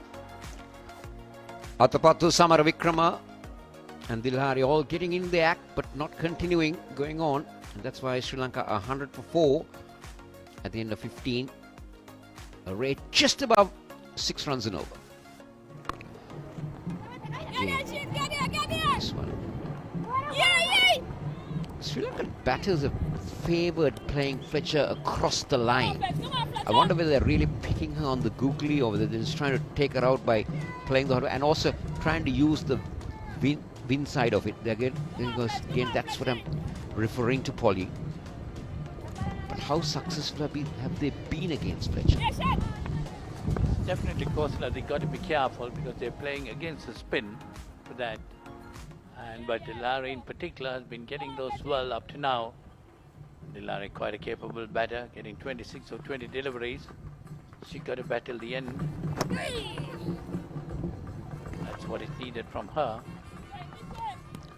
Well, I did have a chat with the Sri Lankan coach earlier in the morning, and she said the problem that the Sri Lankan batters might be having. Now, this is Nilaksha De Silva, 90 games, but that average isn't looking good. Get back!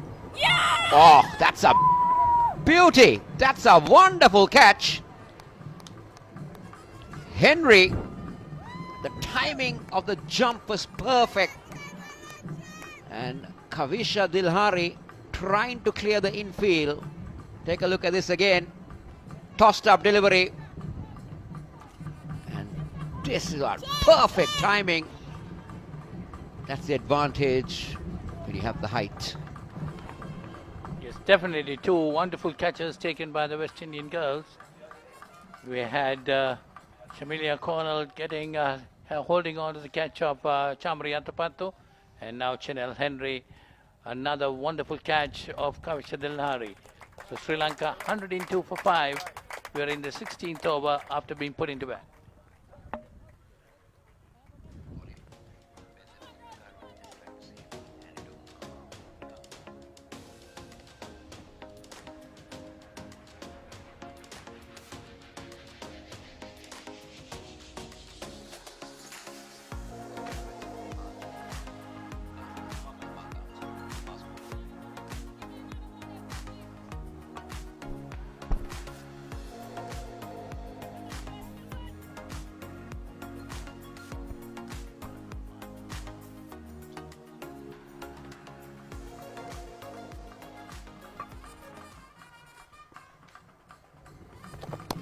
And again, similar type of stroke from Amar Kanchana, the new batter in.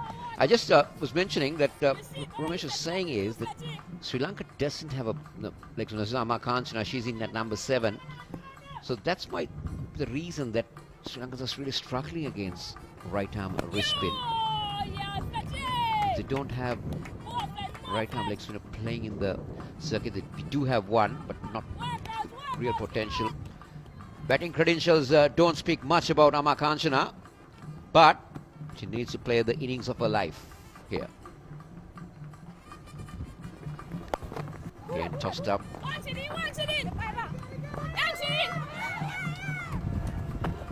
Get the second. Fletcher finishes a spell with 25 for 2. Now this is the last wicket that fell. That was a good catch. This is what you need. The fielders backing the bowlers. That's exactly what Henry did. Reached out the correct. So Fletcher finishes her fourth with 2 for 25. It's 104 for 7. Fletcher.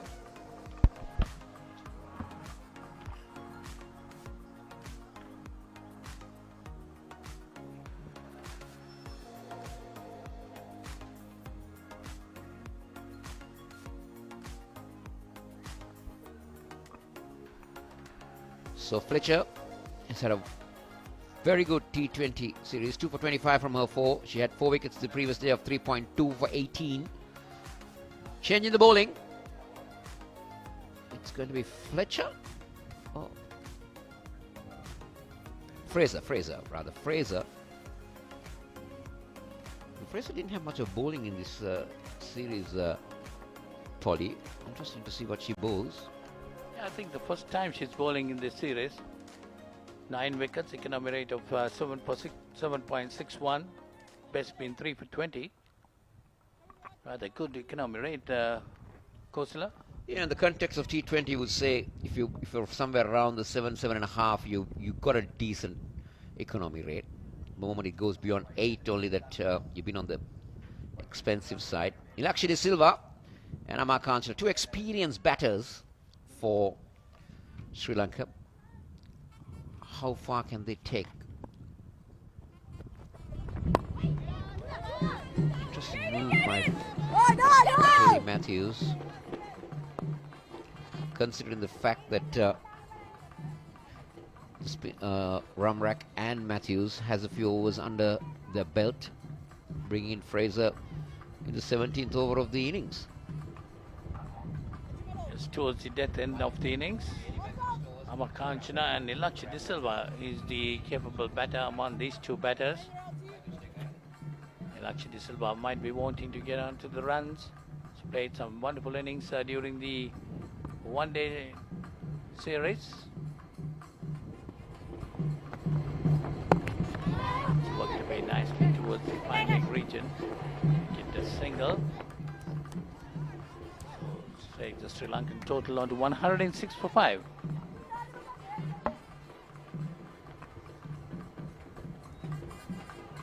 .22 balls remaining in the Sri Lankan innings. A runner ball will get them to 128, close to 130. But they will want to try and go into 130, 35, 140.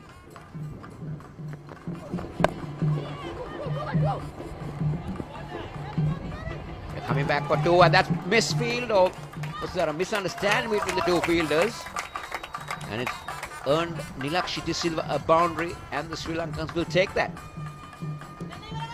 It's very decently placed, but I thought that wasn't a good effort. That was not a good effort. Commitment needed from the Windies. The Windies haven't fielded well today. They've held on to 2 good catches, but now Fletcher, 2 for 25 of her 4. Another full toss. It's up in the air. It falls short of Ramrak. They'll just pick a single.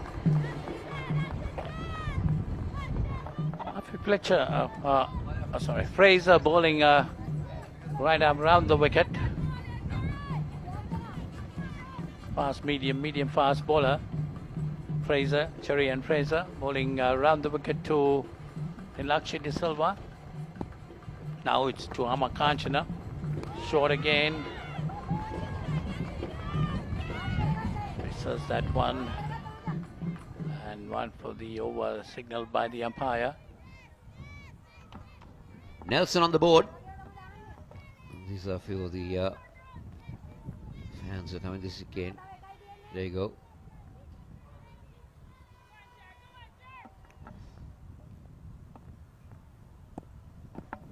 A decent space in that. Cherry and Fraser. That time pitched up and nicely worked away towards the fine leg by Kanchana. Gets a single, taking the Sri Lankan score to 112. 17 overs gone. Sri Lanka 112 for 5.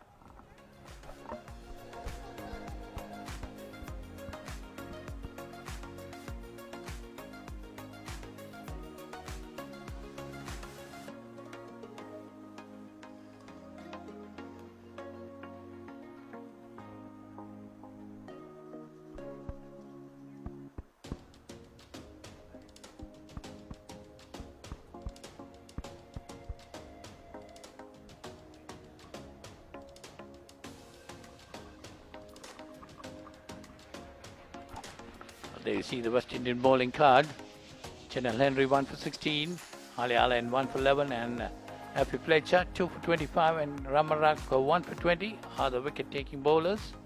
Sri Lanka 112 for 5 after 17 overs. Talking about Fletcher, Kosala, she has been the most successful bowler on tour for the West Indies. Without a doubt.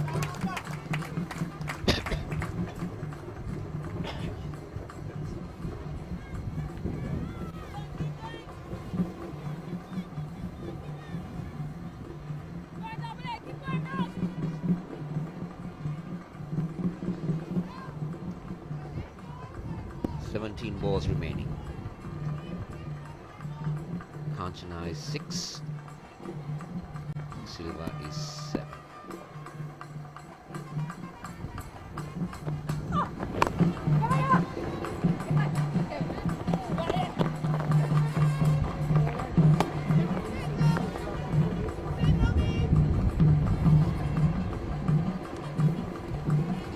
Allen been brought in.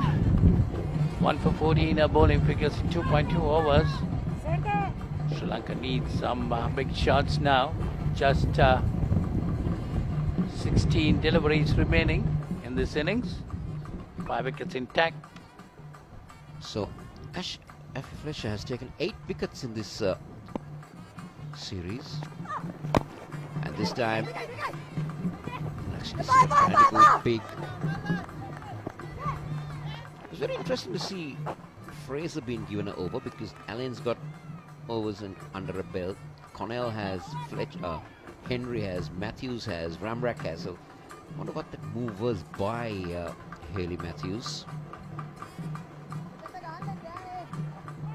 Henry had bowled well in this innings. She has bowled just 2 overs. She got the initial wicket of Vishnu Gunaratne. Ali Allen now. Firmly hit down but didn't get hold of it properly. Wild swing at it by Kanchana. Gets a single. 117 for 5 Sri Lanka. They need a couple of boundaries at this stage, Kosala. Last couple of overs to go. See the Sri Lankan dugout.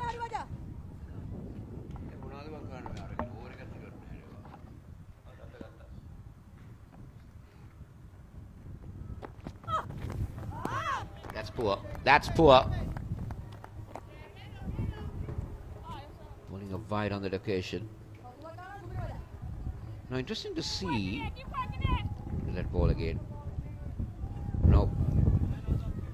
Alain, after delivering that ball, hurried back to her crease.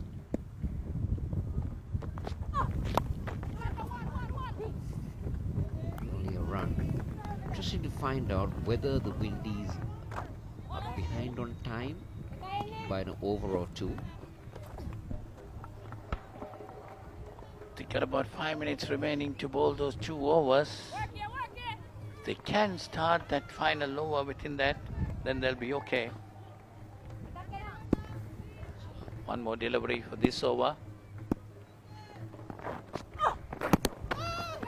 That's That's a nice hit. Got the edge or with the pad, I don't know. We'll wait and see. They get a single. Wait for the umpire signal.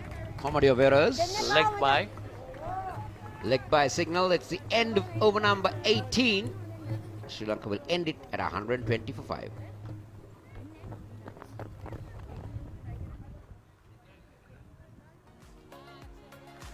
This is the wickets to fall. The first to go was Vishwagunratna. And then Fletcher came into the party. So the first 2 wickets both been caught in bowls. And then Chamariyatapattu, that was a good catch in the deep by Cornell. Made sure that she kept it in. And this is the next one to go. Again, not reading the wrong one from Fletcher. And then Dilhari, well taken. So 2 wickets for Fletcher. Fraser has been given one more.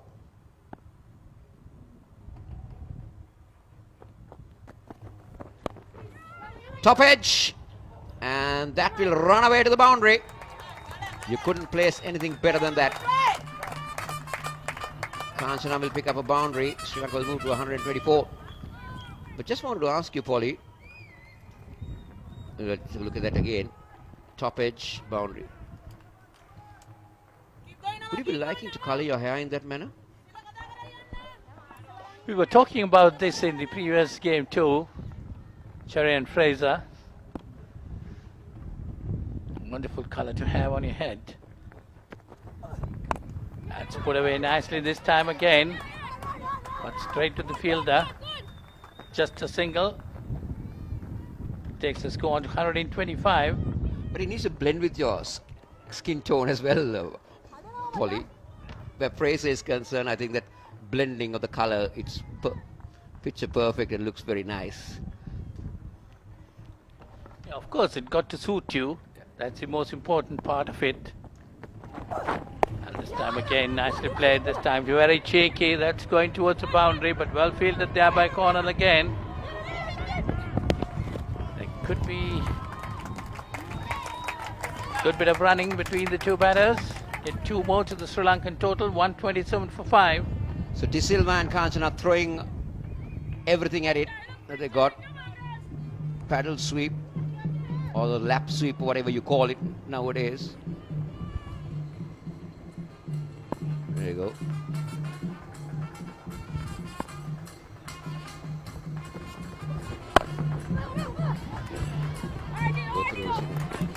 I can remember during our school time we used to play a game called French cricket, and you see a shot like that coming in there in French cricket. But nowadays these have been manufactured into the modern day of cricket. Yes, they're throwing their bats at everything. There you see the bowling card of the West Indian girls. Channel Henry 1 for 16 of 3. Afi Fletcher 2 for 25 of 4. Ali Allen 1 for 18 of 3. Again swung widely, then that's going past the cow point fielder to the boundary for 4. 4 more to Kanchana, takes it on to 17 and the score to 132. Much premeditated, I would say. She was moving outside the leg stump, looking for that room, looking for that gap at the sweeper cover, and round the wicket. Didn't help Fraser with that angle towards the offside. It made things easier for Ama Kanchana. So Sri Lanka get past that total that we were looking at, say 130. They got to 132. Anything beyond this becomes the added bonus now for Sri Lanka, and the pressure on the Windies team.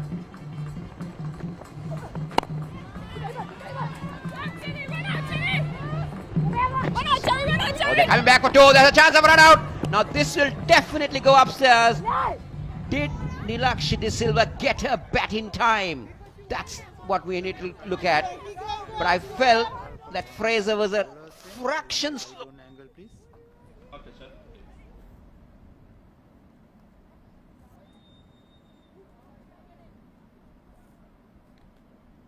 Collected cleanly.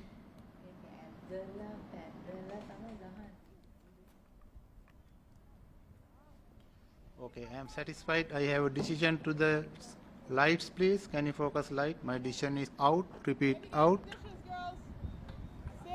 Easy one for umpire Vimalasiri, the third umpire. Nilakshmi Silva, but she played her hand. 12 of 8. Used her experience. Makes a walk back. She's out for 12. Sri Lanka 133 for 6.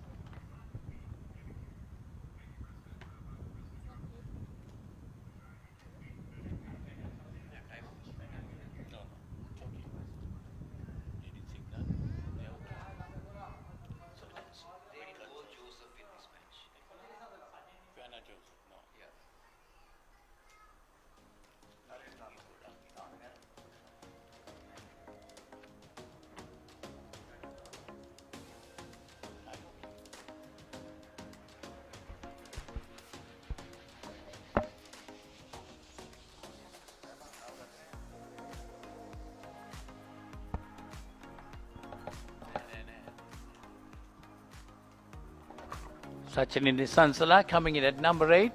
Sri Lanka 133 for 6. They've done well after being put into bat.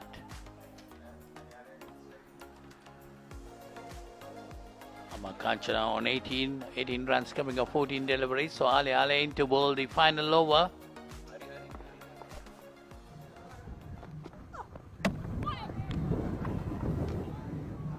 Ali Allen has got the better of Sachin Sansala.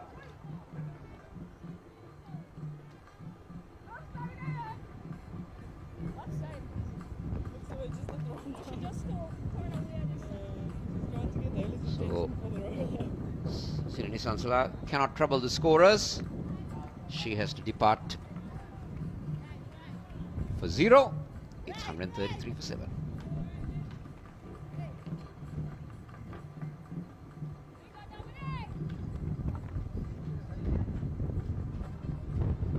That's Kavindra coming in at number 9.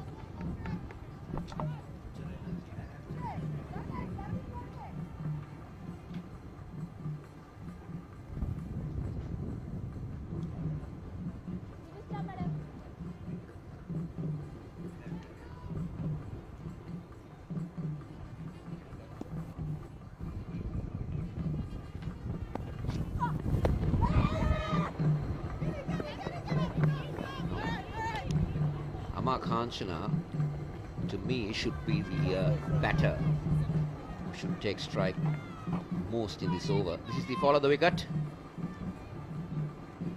She was never in line, just swinging at it.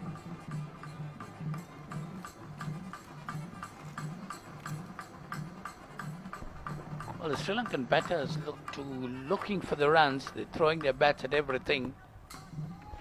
So it's again well played, but straight to the fielder there, down to the mid-wicket area. Back up. Good.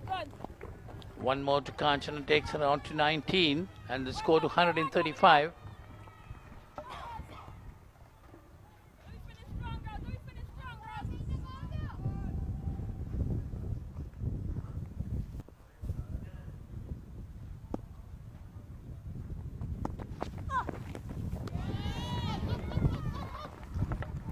Good from LA.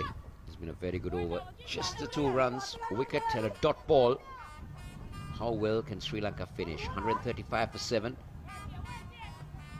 That's the Sri Lankan think tank. Ramesh Ratnayaka, Karman Mahapatuna.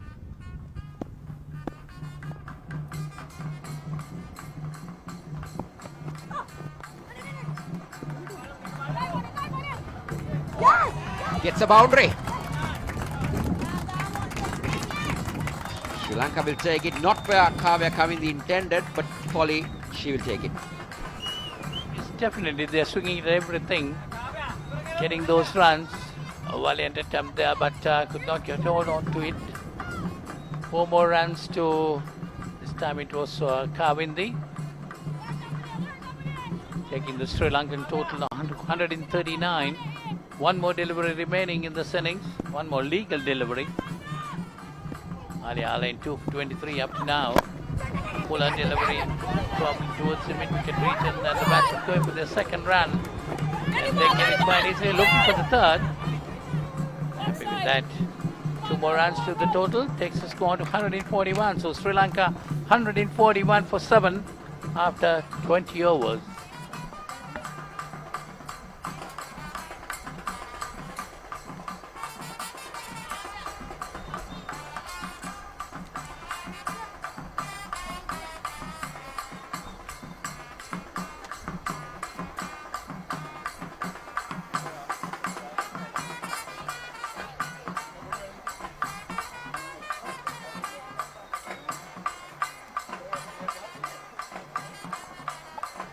Of course, Sri Lanka getting 141 for 7.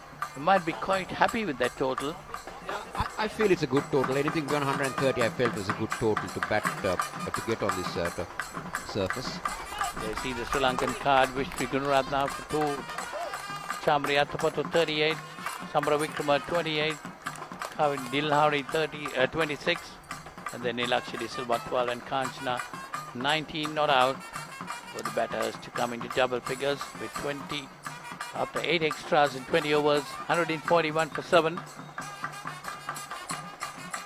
West Indian bowling, as I said, Channel Henry 1 for 16, Afi Ali Allen 2 for 25, and Afi Fletcher also 2 for 25, and Ramharak 1 for 20 were the wicket takers.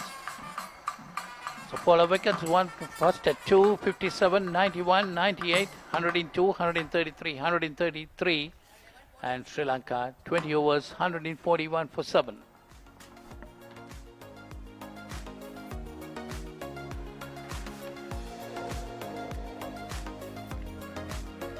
So this is how things started. Vishnu Gunaratne was the first to go very early in the innings. But then the maestro, Shamari Attapattu, with Samara Wickrama, put on a very decent partnership in quick time, restored the Sri Lankan innings, playing good, decent shots to all over the place. Especially Samara Wickrama was pretty good batter. This Shamari Attapattu, we all know how she is and how severe she is when she gets it in that area. But Samara Wickrama was dismissed by Fletcher, and then Attapattu kept on going with the big heaves. And Kavisha Dilhari with Attapattu again got them in a good position. But this is a very good catch. This is a 6, but then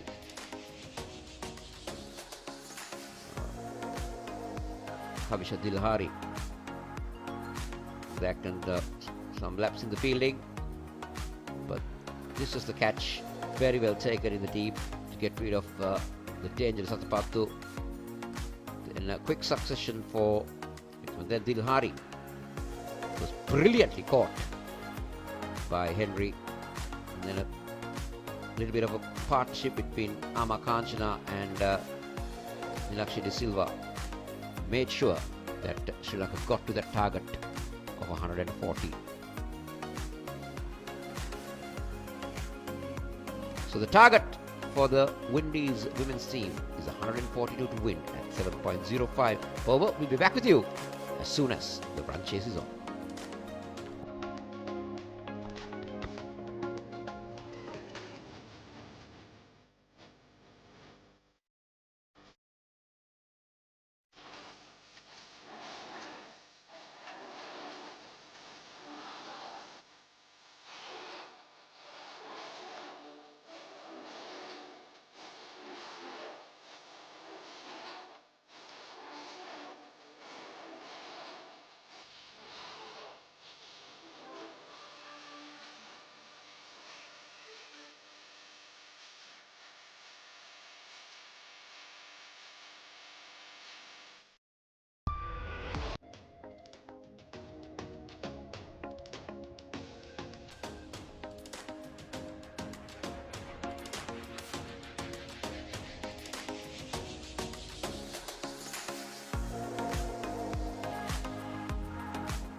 Welcome back to the Mahinda Rajapaksa International Stadium, Surya Weber, for the West Indies run chase. Well, it has been a very good first session of play here in the third T20 game in this three matches series. West Indies need 142 to win at 7.10. Well, Sri Lanka were put into bat. They had a slow start, but Chamari Atapattu managed to get a few boundaries in that maiden innings until she was dismissed. Then West Indies had the opportunity to try and pick back the Sri Lankans, but towards the latter part of the innings, there were some good blows. Amar Kanchana managed to hit a few boundaries. So did Nilakshi De Silva. They managed to propel that score to 141. Hayley Matthews, Stephanie Taylor is out there. The two senior players of this team, the two run machines. Can they get a good foundation, a good start to put West Indies on course? For me, this game all depends on these two players. Yeah, exactly. In the previous T20 International, Stephanie Taylor decided to play the role of anchoring the innings through, but Hayley Matthews went for her shots, got on to a good start. Similar type of role Stephanie Taylor might adapt herself in this game too. She'll be trying to bat the right innings right throughout the innings, and all the rest of the batters to bat around her. There you see Taylor, 3,305 runs, highest been 90, average of 35.16. Strike rate is quite poor, Ricky, 34.186 was Stephanie Taylor's strike rate. That must be not correct, I'm sure.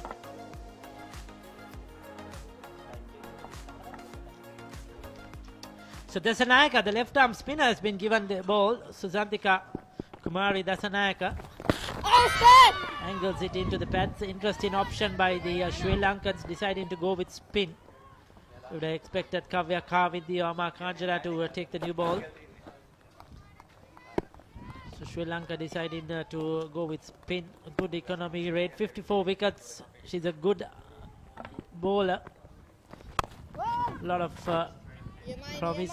Certainly has bowled well over the last couple of years, along with Inoka Ranavira has been in and out of the side, but now sort of a permanent fixture in both the 50 over and T20 formats. Dasanayaka. This is an interesting battle. Eases it through that offside. Beautifully played. Stephanie Taylor at her very best. Now this is the type of cricket she can play. When she's in good form, she's a delight to watch. And look at that, that was effortless. A strong offside field, and still she manages to get it through that gap to pick up a first boundary and get this West Indies innings underway. Lovely shot. That was a fuller delivery, nicely placed between the cover and extra cover fielder. Straight to the boundary to Taylor. She's off the mark. West Indies 4 for no loss.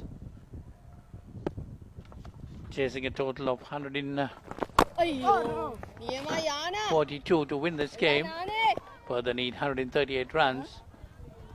Yes, it's also interesting tactics, interesting choice by West Indies to go with their two best players, their two experienced hands right at the top.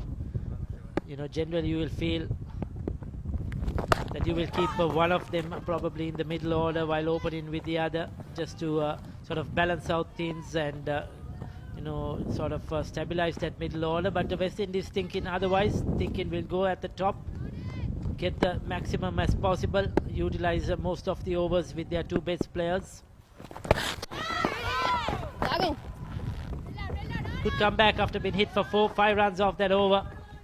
West Indies have started off well. First over completed, 5 without loss.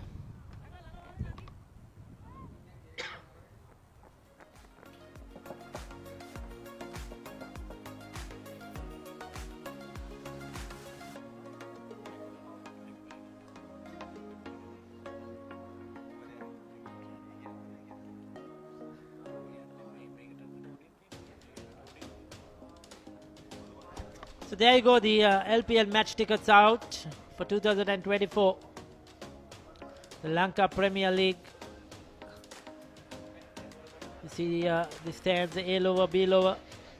Then we have the grandstands tickets as well, 750 rupees, 3,000 rupees grandstand, top level 800 and 1500. And the grass embankments for people who want to relax and watch the game, who don't bother about the sun, who like to wait in the sun as well. The cheaper tickets for rupees 200. So go grab your LPL tickets quickly as possible and follow the 4 teams that would be part. A lot of international stars will be on a display. Kavya Kawindi, 6 wickets in 9 games. She's been steady. We saw in the one-day series too. A good young bowler.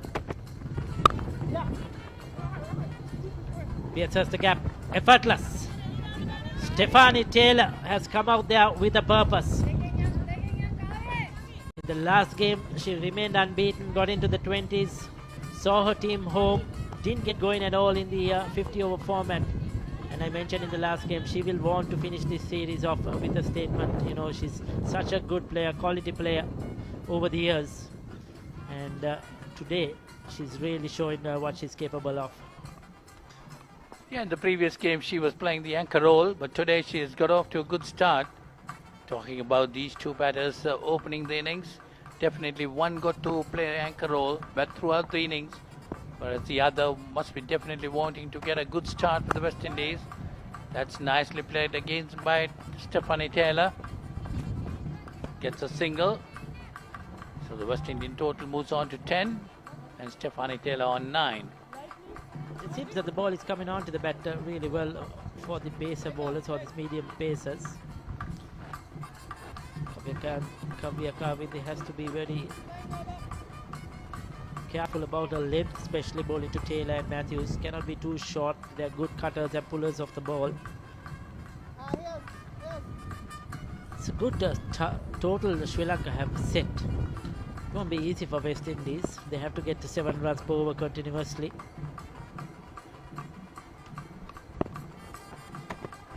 It's definitely chasing 141 will not be easy. That's off the back foot by Matthews, who put towards the mid-wicket boundary. She gets 4, so she's off the mark with a boundary, taking the West Indian total on to 14. The West Indies batters are coming hard at the Sri Lankans here in this power play overs. I just mentioned you cannot bowl short to these two players. They are very good off the back foot. This time it's a Hayley Matthews, quick to rock onto the back foot and pull it through that gap. So Kavya Kawindi under pressure here. Now she's conceded 2 boundaries in the first 3 deliveries.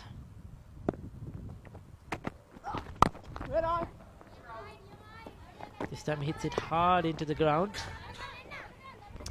I think pace off the ball is the way to go on this surface.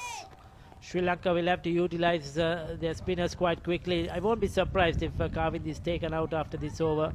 We may see the likes of Nisansala and Athapattu come into the attack rather quickly. Chamari might bowl her over here in the power play. That's again nicely worked away towards the square leg boundary. There's a fielder there. Gets a single. Taking Matthews on to 5 and the score to 15. West Indies got off to a fairly decent start up to now. We're still in the second over. 15 runs on the board. And these two batters definitely might be wanting to put up a very good start to chase this total of 142 to win.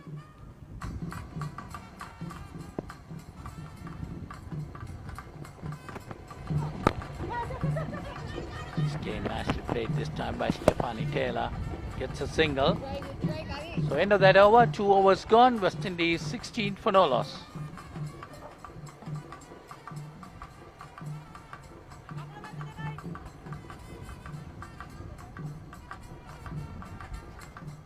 So there you go, once again the LPL tickets on sale.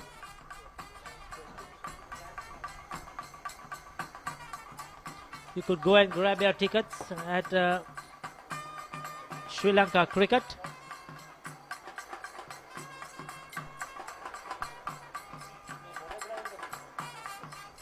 So these are the ticket prices for all the venues.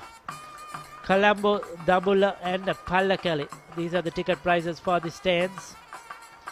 You could go purchase your tickets at Sri Lanka Cricket for the upcoming LPL.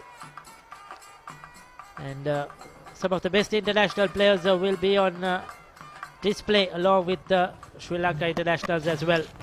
Good bowling. As I predicted, Chamari Atabatu has straight away brought herself into the attack. Saw Taylor coming down the track early, bowled it wider, slower. Good thinking by the Sri Lankans, trying to take pace off the ball.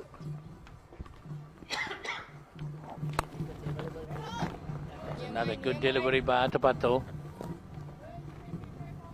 Stephanie Taylor definitely played an anchor role in the second one-day T20 international. Might be wanting to do same today too. Chamari Atabatu 53 wickets. Catch it. That's nicely driven straight down the bowler, past the bowler. That's gone to the boundary for 4. 4 more to Taylor, takes her on to 14 and the score to 20.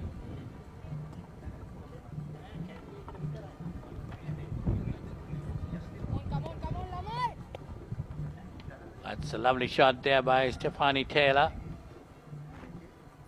Here you see that. 4 more runs to her of that. Takes her on to 14.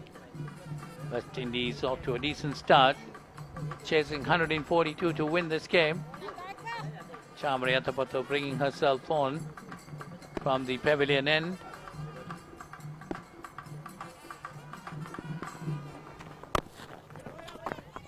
Time dropping it short a bit. Stephanie Taylor off the back foot, pushing it towards the extra cover. No run. West Indies need another 122 runs to win in 17.2 overs. Required run rate coming up to close upon 6 runs per over.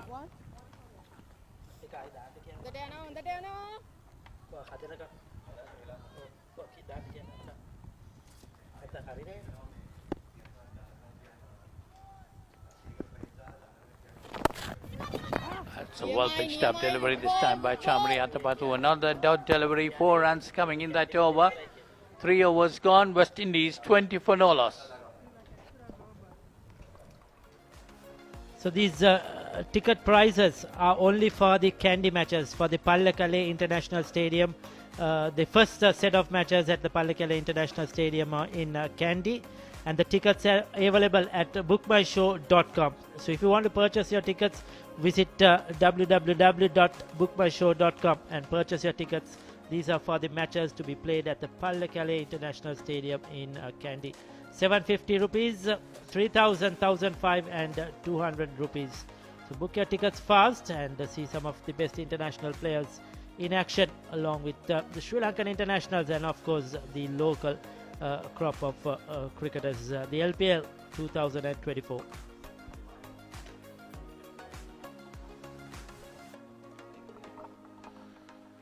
So West Indies 20 runs on the board in 3 overs. Quite a decent start. Amma Kanchana being brought in. Firmly driven past mid-on. That's going towards the boundary. 4 more runs, and this time it's to Hayley Matthews. Stand and deliver, Hayley Matthews.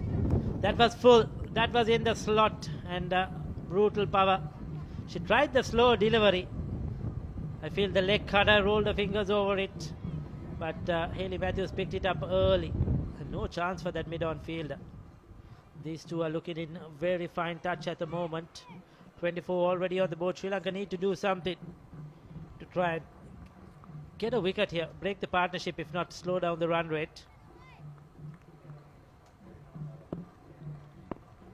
So Amma Kanchana straight away under pressure in the very first delivery.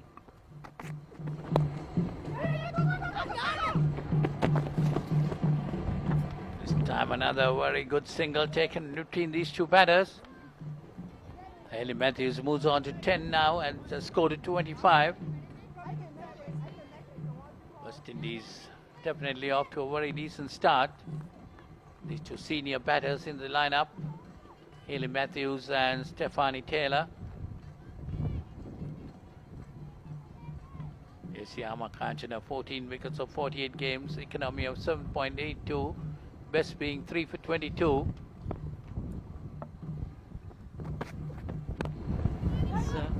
Kanchana has been around for a long while, and stats don't really show what she's capable of. As you see, very poor average in batting as well, hasn't picked up a lot of wickets, but has been left out of the side for the last 1.5 years or so, making a comeback.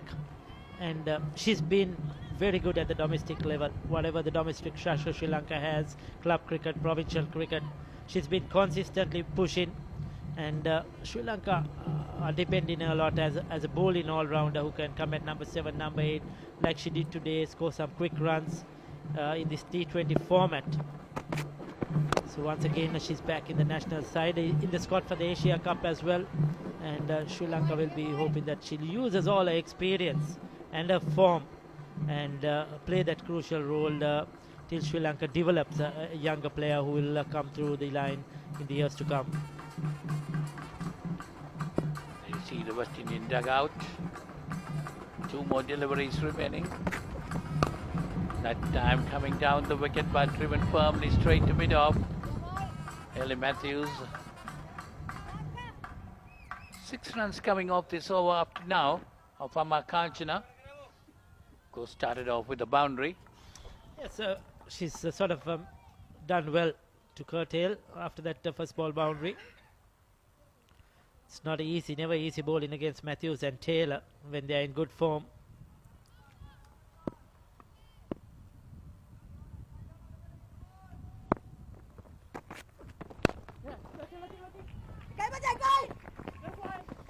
Sweetly timed. Atabatu had long on. So 4 overs completed, 27 without loss.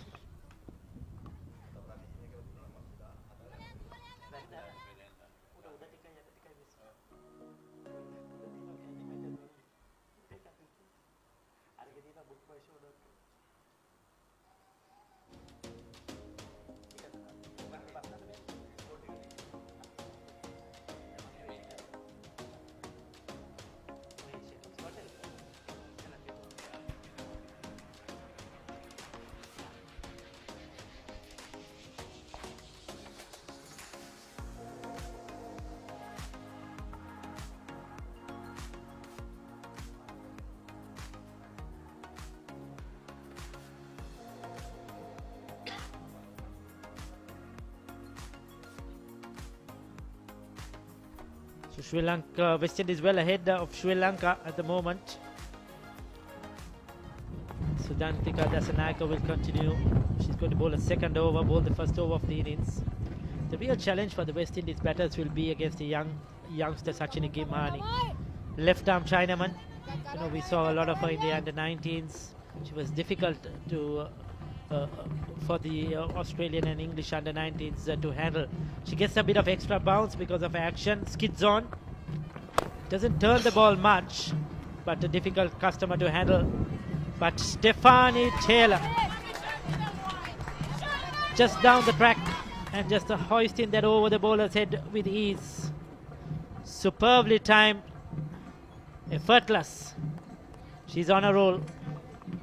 It's definitely coming down the wicket and hitting it right over the top, the bowler said. 6 more runs to her.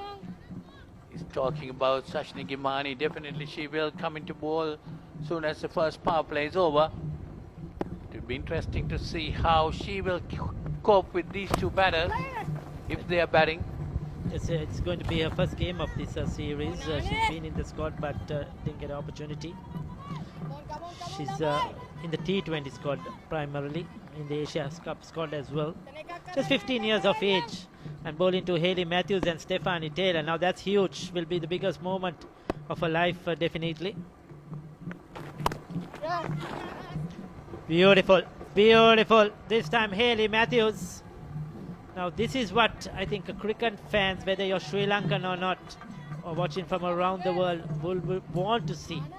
I mean, good cricket. And these 2 players are stalwarts of the women's game. They've done it many a times over the years. And they're a delight to watch when they get going, Stephanie Taylor and Hayley Matthews. At the moment, they're treating the Sri Lankan bowlers with ease. Just definitely they're in full command. 39 runs on the board, just 4.4 overs. Taylor on 22, Matthews on 16. Nicely put away on the onside, and they go for a single, get it quite easily. Takes Matthews on to 17 and the score to 40.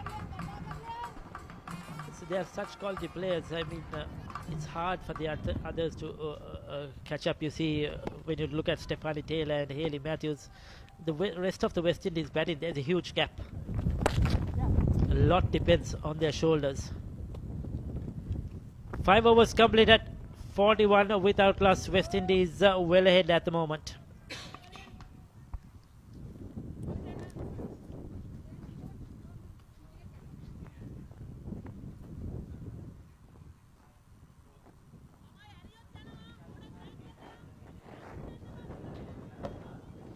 Kavisha Dilhari.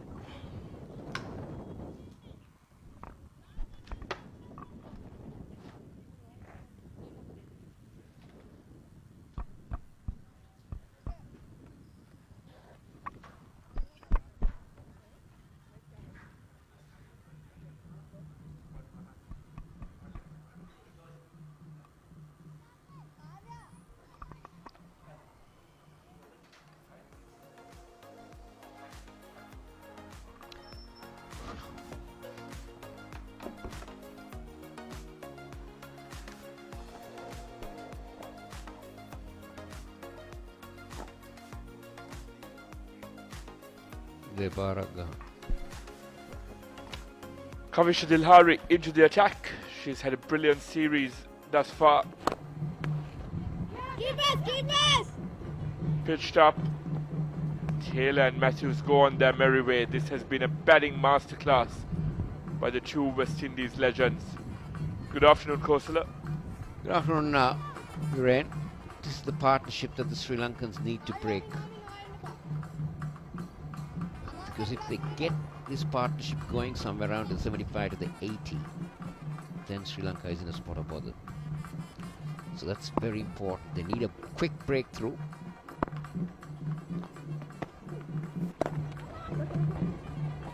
At the moment, they're batting with relative ease. Was just digging into some numbers, and Stephanie Taylor and Hayley Matthews have mustered up 65% of West Indies runs in this format over the past year and a half. That shows you that when these two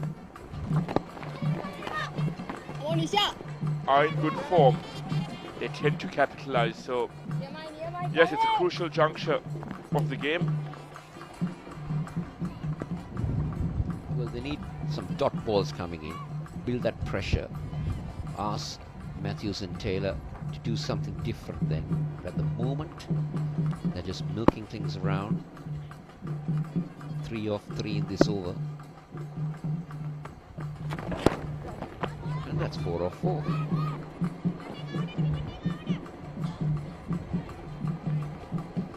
Sensible batting. They realize that they're ahead of the game at this stage. They just need to take this as deep as possible. They can bat out the next 3-4 overs. It lays a perfect foundation for the rest of their batting lineup. And if one of them can bat through the innings, that will be their key to success.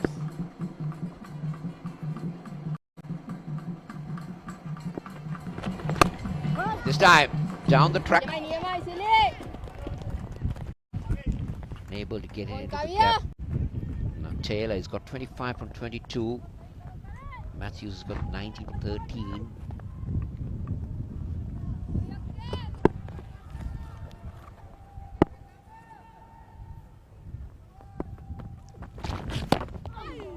Oh, yes, interesting to see the call. Yes, it will be called a wide.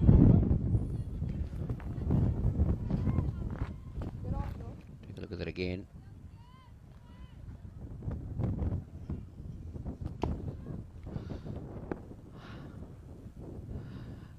Last ball coming up in the over. So 6 runs coming in that over. They'll take it, the Windies.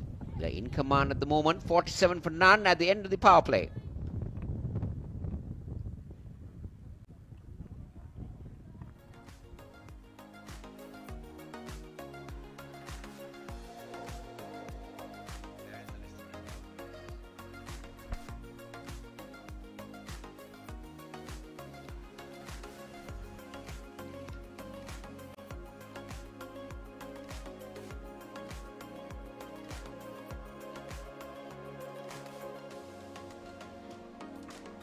There comes a signal for power play number 2.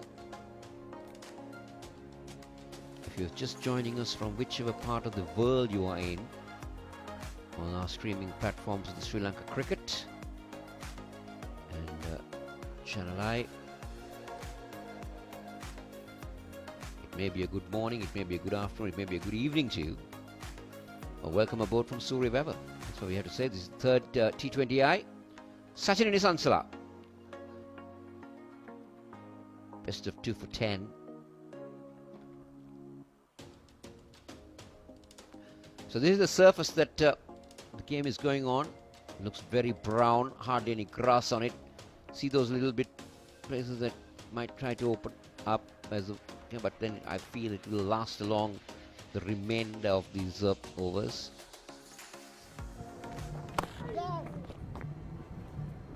Taylor and Matthews, they're quite happy to work the single around Green. They're waiting for that bad ball, so they're getting 5 to 6 runs in overs. So they won't be worried. They feel that if they have the wickets in hand, 8 runs in over even at the end is quite possible. Very well said, Kosala.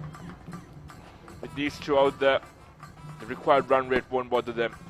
It's just about building this partnership, frustrating the Sri Lankan bowlers. Just doing that rotating strike. Speaking of upcoming fixtures, Kosala, this West Indies team through to the T20 World Cup at the end of September in similar conditions in Bangladesh, where they take on where they take on South Africa, Scotland, Bangladesh and England in that group. And being a former champion, they'll be looking for a deep run in Bangladesh. So they've been playing in Sri Lanka, they've been playing in Pakistan, so they know the conditions how it in the subcontinent. I don't think they will be much worried about them. And even looking at the weather pattern, they're quite used to this type of weather pattern, hot and humid conditions. Not like in Australia or England team playing in the subcontinent. Short and tossed up to Haley Matthews. It was in the offering. You can see a sense of frustration there from Haley Matthews. She wanted to capitalize on that. And the last time the World Cup was held in the subcontinent, they were champions in 2016. So they'll have that historical claim to success as well.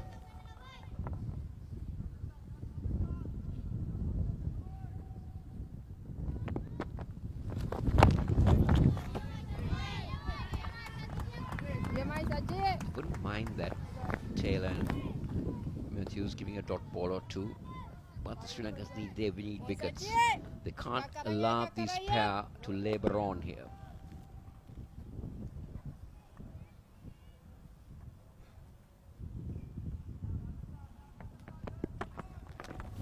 Down the track, goes inside out, and to good effect. This is what I've been telling about. The wait for that ball to be tossed up.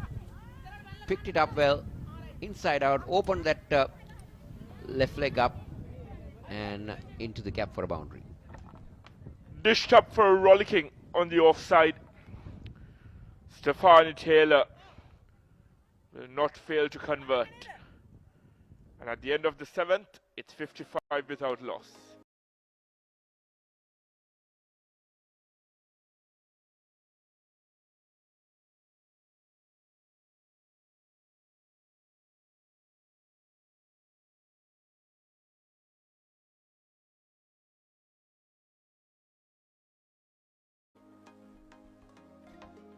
The two stalwarts, Stefani Taylor and Haley Matthews, mustered up 55.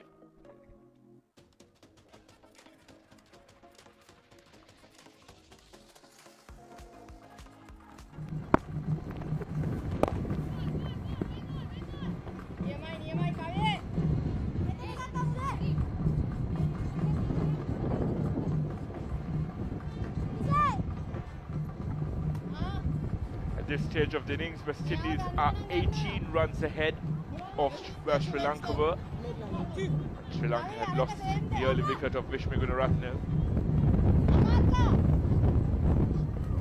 Yes, West Indies definitely ahead. And they'd like to take the advantage home.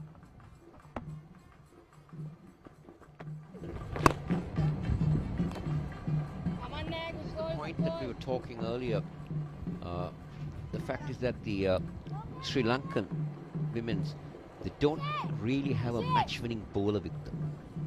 A bowler who could come in like a Fletcher. This is the partnership, 57 or 44 balls.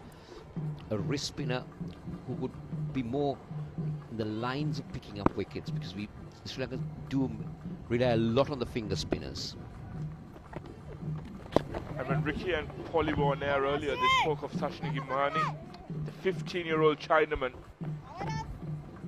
I'm surprised she's not been brought into the attack, because these two veterans are used to facing these finger spinners. They've seen them throughout the ODIs plus the T20s thus far. It's high time Chamari resorts to her surprise weapon.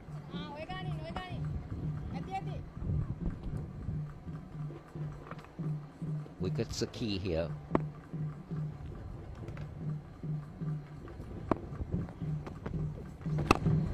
We can see again how comfortable Hayley Matthews is leading onto that front foot, driving away very comfortably.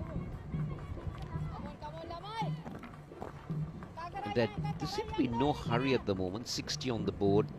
Now what does Chamari Atapattu do here? That's what we need to come in. Pretty strong blowings around the park.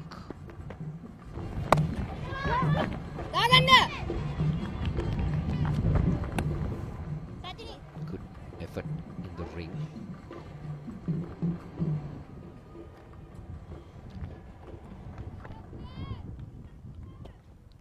Of course, we speak about experience, brilliant situational awareness on display. And that's him very close. And yes, Lauren Ackenberg agrees that that might be plummeting onto leg stump.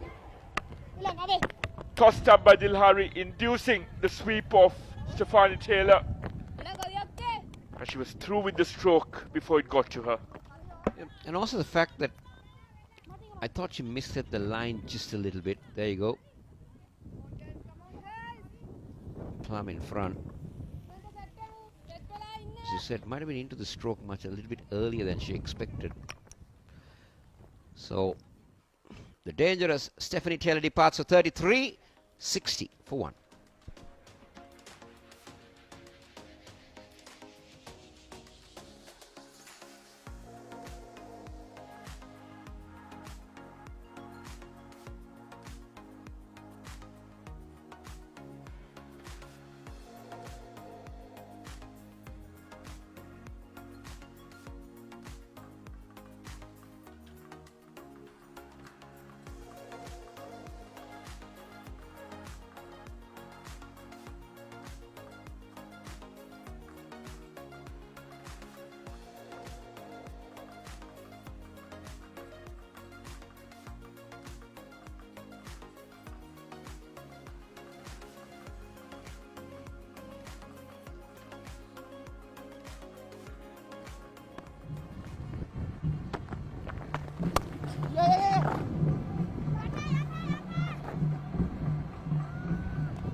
As he come back,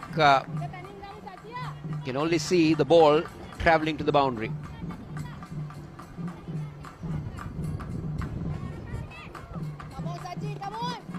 Well placed by Hayley Matthews. Not deterred from continuing on her merry way in spite of that wicket. 29 off 19. All guns blazing for Hayley Matthews.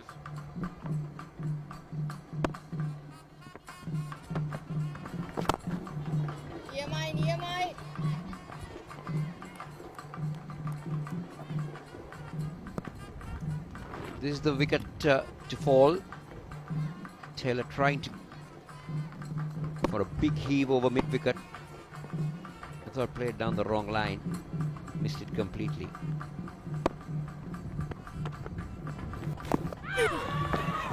Hayley Matthews is trying to pick that one from wide outside the off stump.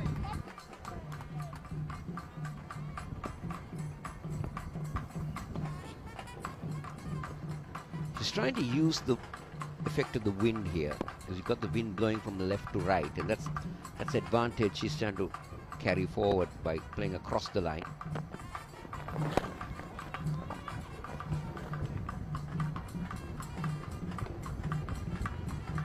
Calculated risks being taken here by Hayley Matthews.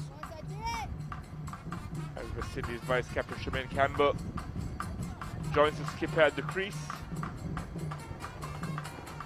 Campbell led the side in Hayley Matthews' absence in the second and third ODIs. No 50s under her belt, but she's a much better player than the numbers suggest. Down the track, looking to gain some early impetus in her innings. Off the mark straight away. Well, she did get a couple of runs in the second T20I. Tried to do it too often and was dismissed. But she can be very dangerous.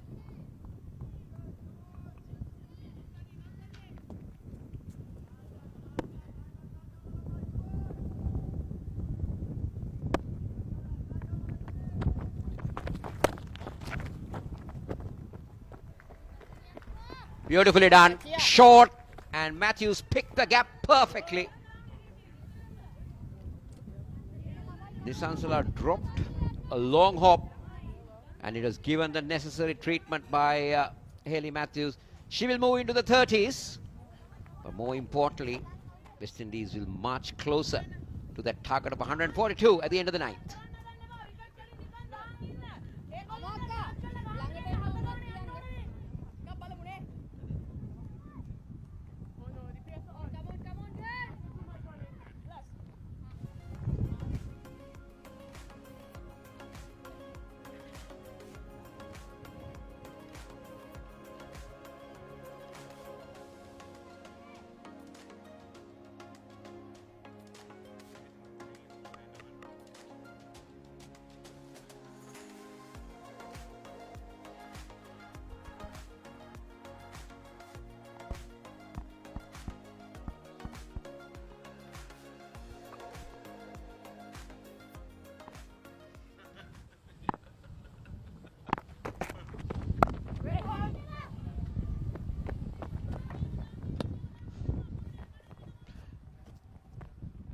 Ama Kanchana starts her second. We haven't seen Atapattu bowl so far. Yes, Atapattu hasn't brought her serve on, and we've... Sorry, Viren, she's bowled one over. We're also awaiting Shashina Gimhani's arrival. 15-year-old yearning to impress on the bigger stage. A very, very bright prospect for Sri Lanka cricket. Delivered against the English and Australian under-19 sides earlier this year, and has earned this opportunity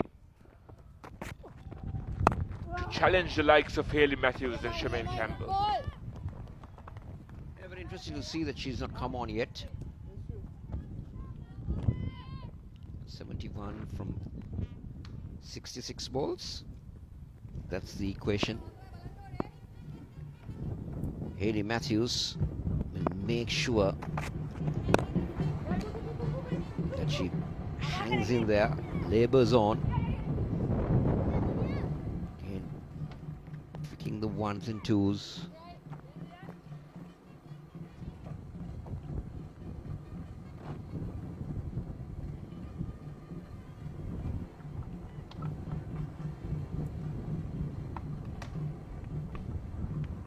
It's important for Sri Lanka to not let this game just drift away now.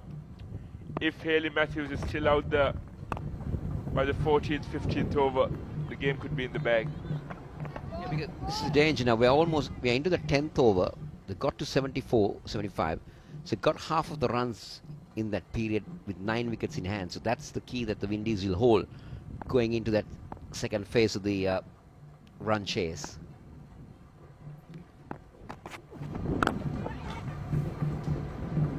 go again. They're not in a hurry. We haven't seen much boundaries coming in. But more importantly, they've kept that scoreboard ticking. And that's the end of the 10th with a 75 for 1.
The stage is nicely set for West Indies, needing 67 to win at 6.7 and over with 9 wickets in hand, and Hayley Matthews looking good.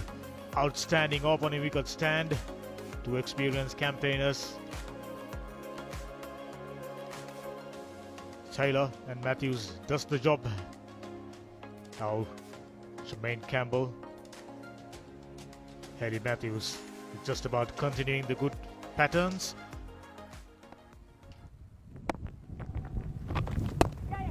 Samariyatapattu comes into the attack straight away, pushed down the ground for a single. Ricky once again joining alongside me. It's a Damika. I think Matthews' wicket is crucial for Sri Lanka as well as for West Indies. If Matthews bats majority of these 10 overs, West Indies will probably get closer, if not over this target. But if Sri Lanka can dismiss her quickly, then they will have the opportunity to try and push that run rate up, the required run rate up, because West Indies will be then under pressure. The rest of the batsmen may take some time to settle in. They sometimes come, they hit a couple of big blows, then get out. So that's additional pressure. So I just feel this game is between Hayley Matthews and Sri Lanka right now.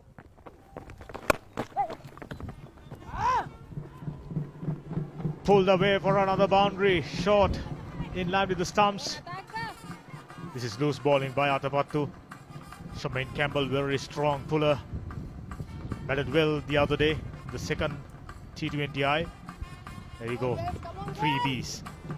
It's too easy for Campbell. The vice captain and vice captain in the centre at the moment. She's shown us some glimpses of some good cricket, has played a few good shots, but hasn't been able to get that big score, isn't it? She's always got that start, got to 10-15 runs and then given it away, Campbell. So now all she needs is to do just partner Matthews, put up a partnership, get this closer. You see she's moved a lot in a crease, not steady.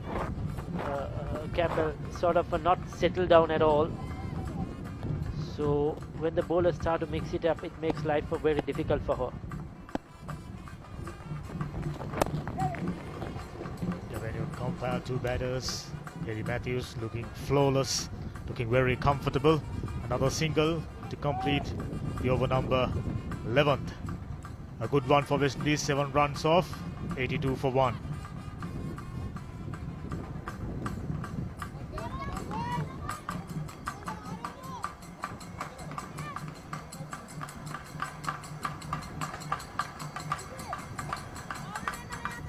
Scoring areas down the ground in particular, 14 runs to long on region. Mid-wicket region has been a very productive area for Hayley Matthews. Very strong playoff. Her pads 5 boundaries. Look at the strike rate, 140 plus. Yes, so she's an excellent player. Hayley Matthews got 2 big hundreds versus Pakistan in the ODI format just a couple of months ago. Oh, there is Gimhani, the left arm Chinaman bowler. Sachini Gimhani. Now she's the one I've been waiting to watch. Dhammika, we saw in the under-19s, you were there as well. She's a good talent, a good prospect for the future. She certainly will be under pressure bowling to top-notch players, international players.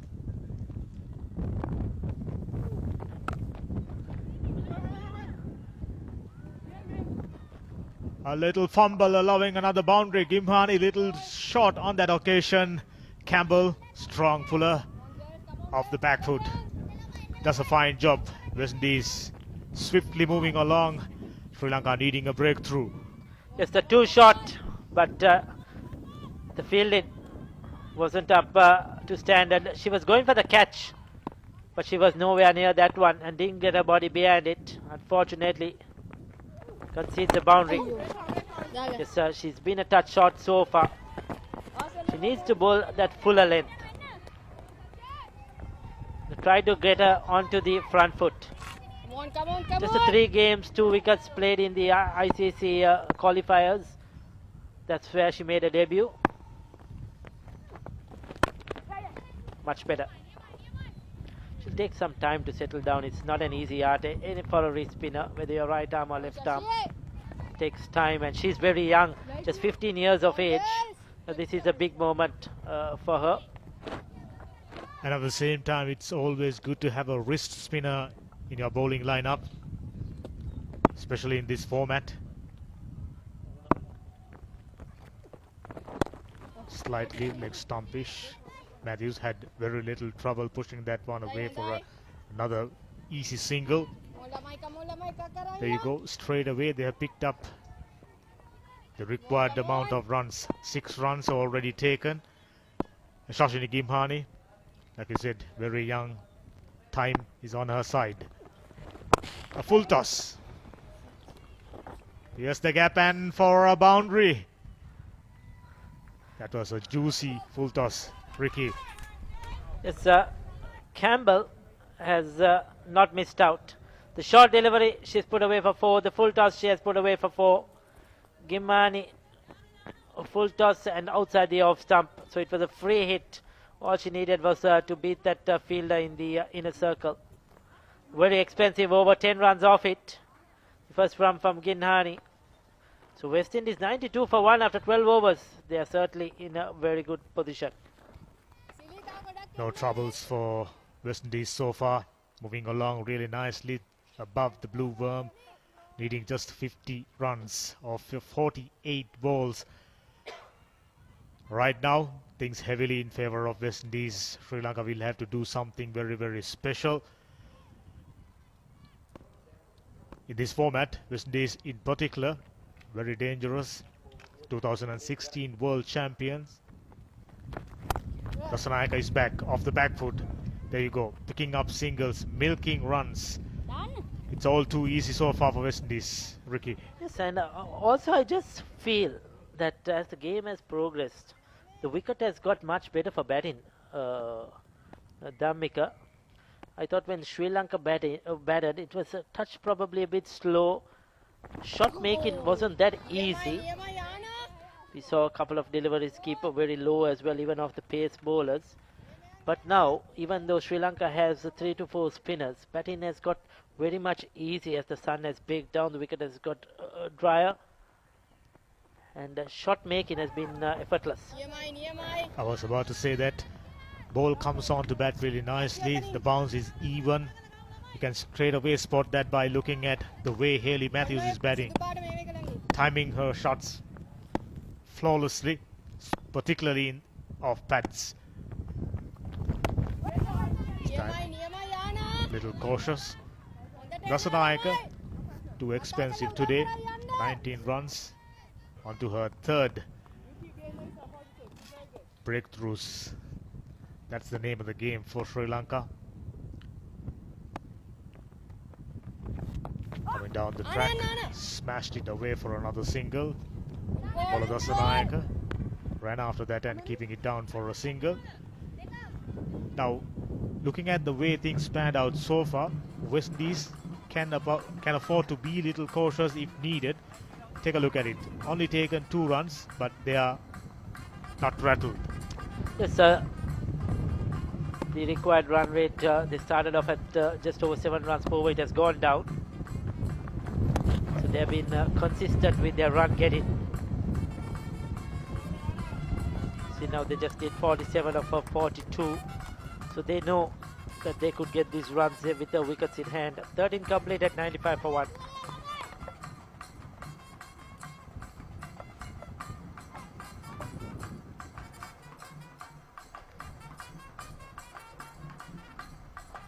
Once again, looking at the bowling card for Sri Lanka, Rasanayaka a little expensive.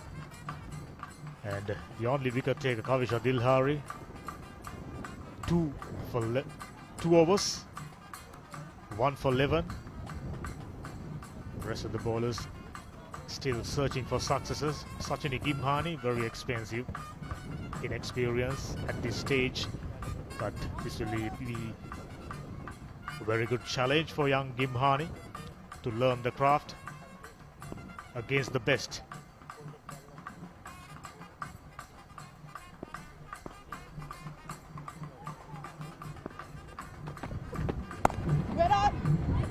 Nicely tied that and placed straight to the hand of the backward point fielder for no run.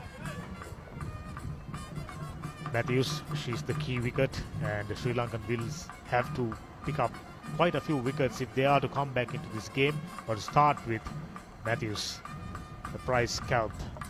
Amar Kanchana did a fine job so far.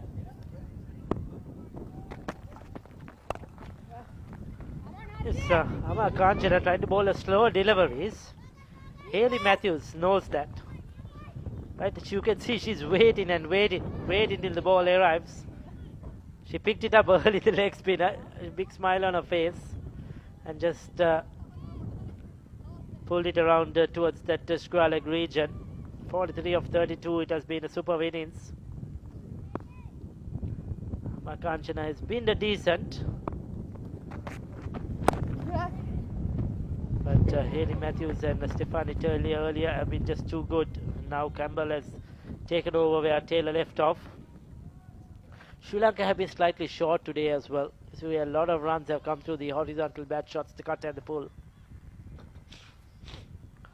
They need somebody to come and try and get a breakthrough, put some pressure, bowl a few dot deliveries. Off the back foot, cut away for another single. Sweeper does the fielding. At one stage, Sri Lanka were looking good to go beyond 150, while Atapattu was starting to unleash. But after the fell of Atapattu's wicket, Sri Lanka never really recovered, other than Amar Kanchana and De Silva put up a very brief partnership, which allowed Sri Lanka to stand up to 140 plus. Another slow one. Matthews going for that sweep. She knows that Kanchana doesn't have the pace, also bowls a lot of slower deliveries. So she's treating Amar Kanchana like she's playing a spinner. Those are the types of shots she's playing against Amar Kanchana, waiting lots of time for Hayley Matthews. Amar Kanchana trying to provide no room outside the off stump. Still Hayley Matthews manages to steer that one for another single after 14. 100 runs on the board. West Indies looking solid, looking strong.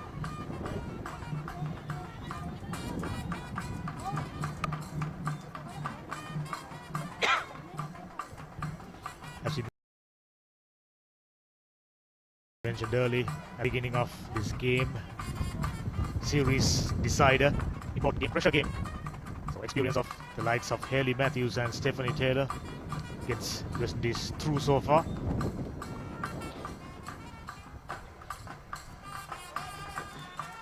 Yes, Hayley Matthews, Stephanie Taylor need to make the More tension, more excitement. In the field, plenty of smiles. Very positive stuff.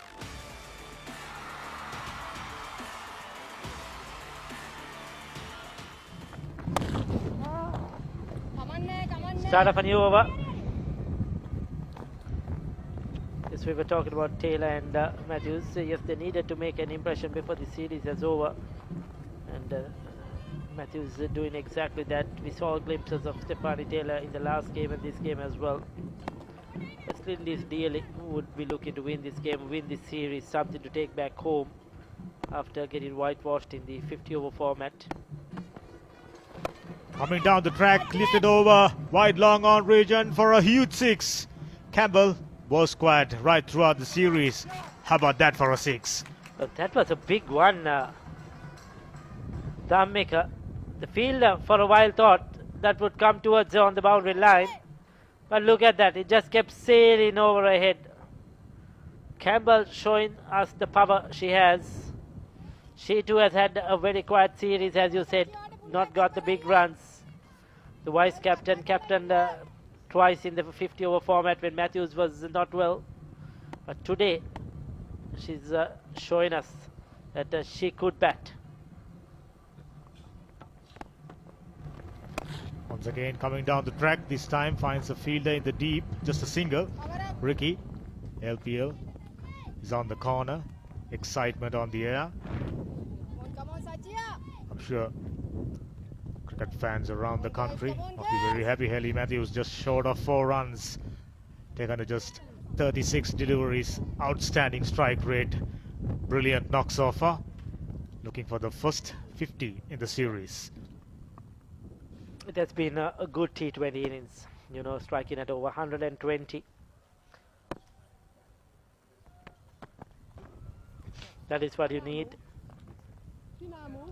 Nissan Salah just giving a warning to the batsman. Campbell to the batter, Campbell, saying don't step out.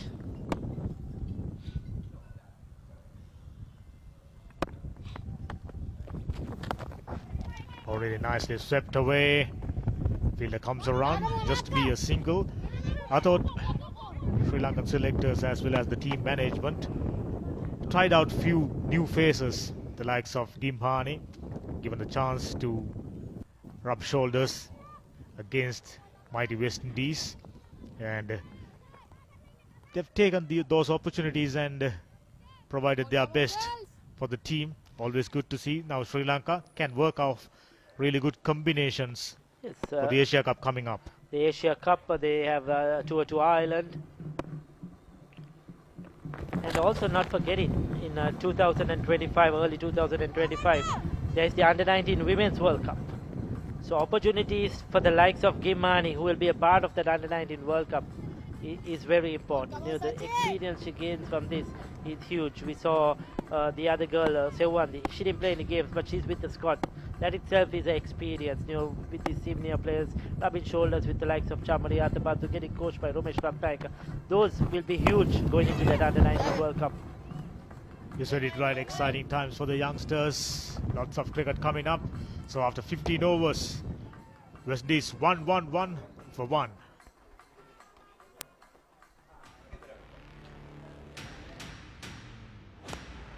Over the top.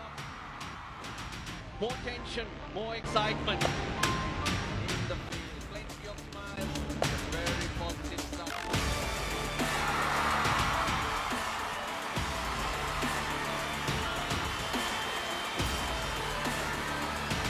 Another one.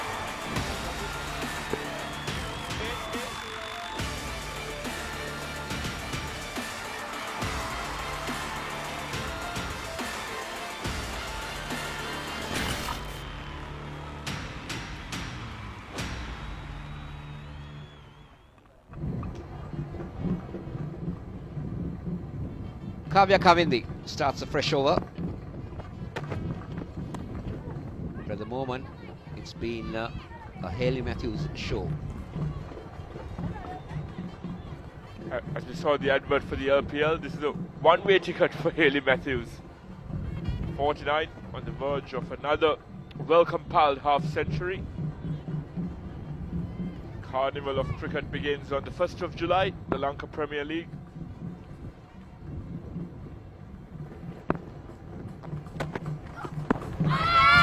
Played across the line, and that proved quite fatal. Misread the line, and that was just a half-hearted plot across the line by Hayley Matthews.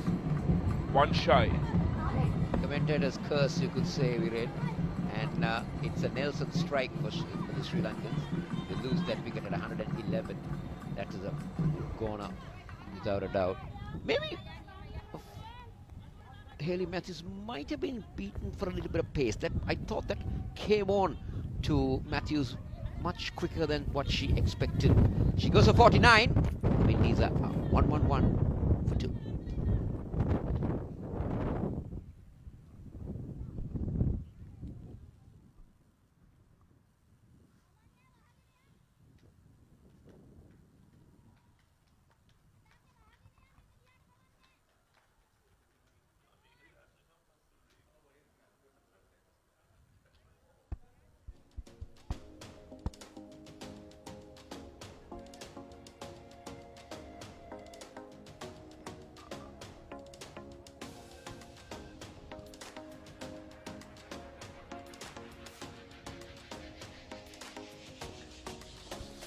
As you said, Kosala, a double curse. The curse of the Nelson, plus the commentator's curse affecting Hayley Matthews there. As Shadeen Nation comes out of bat. 3 dot balls in a row, exactly what the doctor ordered for Sri Lanka. So she's played 54 games. I like that strike rate. Average is nothing much, just the 2 half centuries.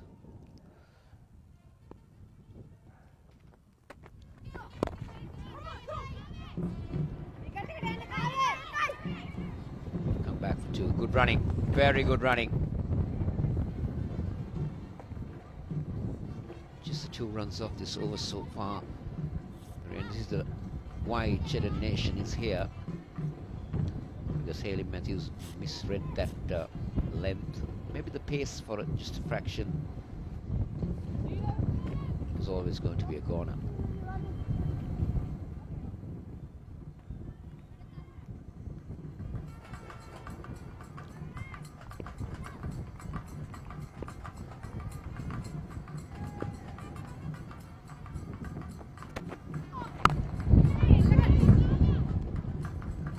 Interesting to see what Campbell's approach now. She's got 27 off 22. The Windies need almost a runner ball, 28 from 25. What does she want to do? Does she want to finish it in a flash? Or will it take it one by one? It'll be very interesting to see. Closer look.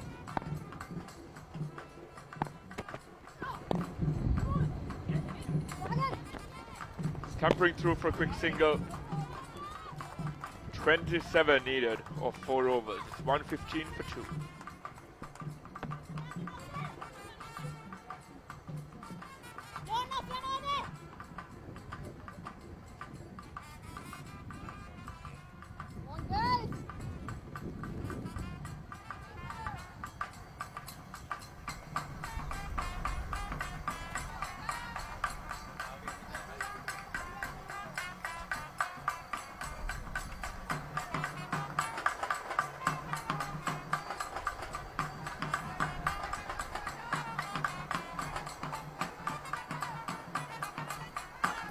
See the bowling card. 7 bowlers utilised by Captain Atapattu, who brings herself back into the attack. And Charmaine Campbell treats her with glee. Over long on. That was a huge blow. That could be decisive. Less than a runner ball now. It should be a stroll in the park for the Windies. Yeah. I had this feeling that Campbell would want to finish off things early, not to drag it, not to take it to the deep end.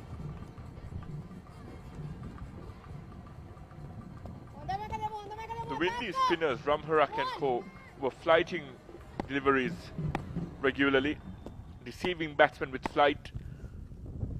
But the Sri Lankan spinners have fallen prey to darting deliveries, and that's a tad better by Athapattu. Shemaine Campbell continuing to be the aggressor here.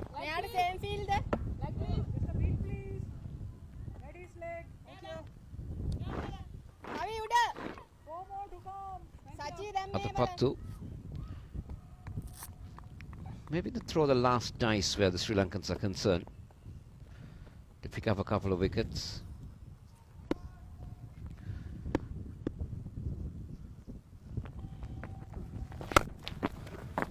But that's been hit away. That will find the boundary. No, there is protection down in the deep. They'll come back for 2. But the damage has been done. 9 of the overs so far.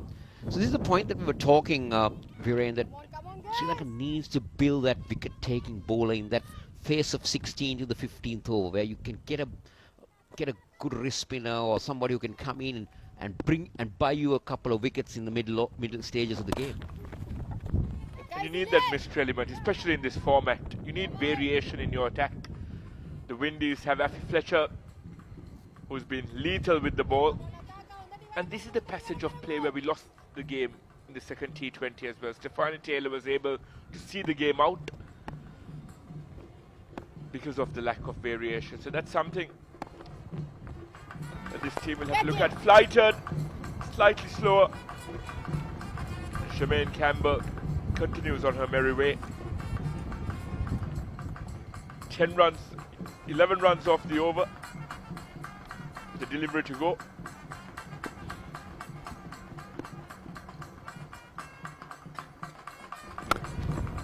Shadeen Nation prolific on the offside, looking to pierce that gap in the inner ring.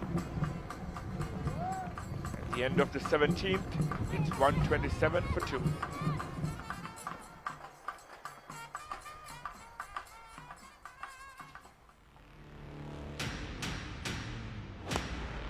Over the top. More tension, more excitement. In the field, plenty of smiles. Very positive stuff.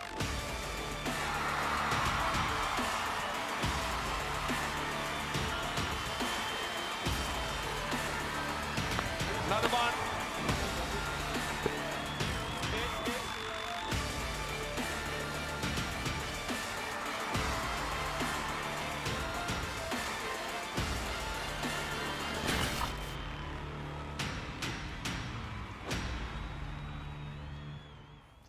So there you go, the Lanka Premier League, bigger and better. Get your tickets at www.bookmyshow.com. The tickets are now out for the first set of games to be played at Pallekala International Stadium in Kandy. Some super international stars will be in action along with the Sri Lankan internationals, domestic players. Starting on the 2nd to the 21st of July, a few days from now. And the 4 teams will be battling it out once again for that coveted Premier League trophy, the Lanka Premier League. Another good shot.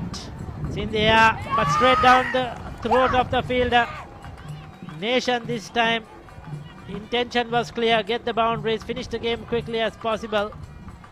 But picks up the fielder on the boundary, straight down her throat. And Kavindi has picked up a very, very important wicket here. Important wicket in the context of the game we're in, because these two players are free-flowing batters generally. Nation likes to get her runs quickly. So you never know, a wicket or two, might just change the complexion. Questionable shot selection there on the part of Shadeen Nation. You need to go at less than a runner ball. Vacant gaps on the leg side to exploit, but you haul out to Samaravikrama, and it's 129 for 3.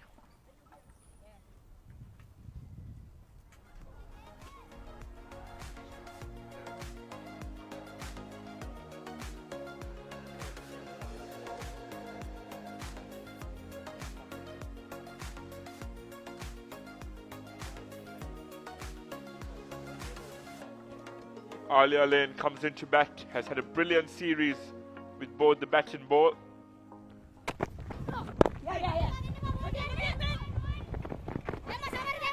Coming back for the second. And this is where your fielders can't afford to let you down. On their heels in the boundary line. And when you're defending less than a runner ball, you have to be on your toes. And Ricky, you spoke about the LPL. As we see Shadid Nation hauling out to Samara Vikrama. Spoke about the LPL, Ricky. We have a plethora of overseas players, the likes of Tabriz, Shamsi, Riza, Hendricks, who might potentially feature in the T20 World Cup final tomorrow, coming down. Likes of Mark Chapman, Shadab Khan, Andre Fletcher, the Spiceman, who has a LPL century under his belt. Some Bangladeshi superstars as well. Hirdoi will be back in action. Mustafizu is in action as well. So those are big names in Bangladeshi cricket. They will be in action. A lot of Pakistani players. So yes, grab your tickets and watch the games at the grounds. Good delivery right in the block hole. Not easy to get that away.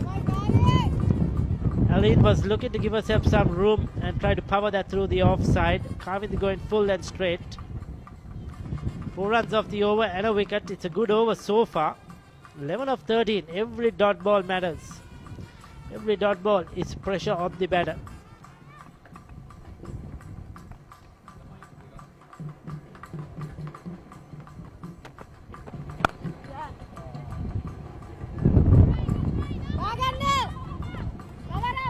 Scampering back for the second again. Just relieving some pressure at the end of another brilliant over by Kavindi. 2 for 21 after 3 overs thus far. It's 133 for 3.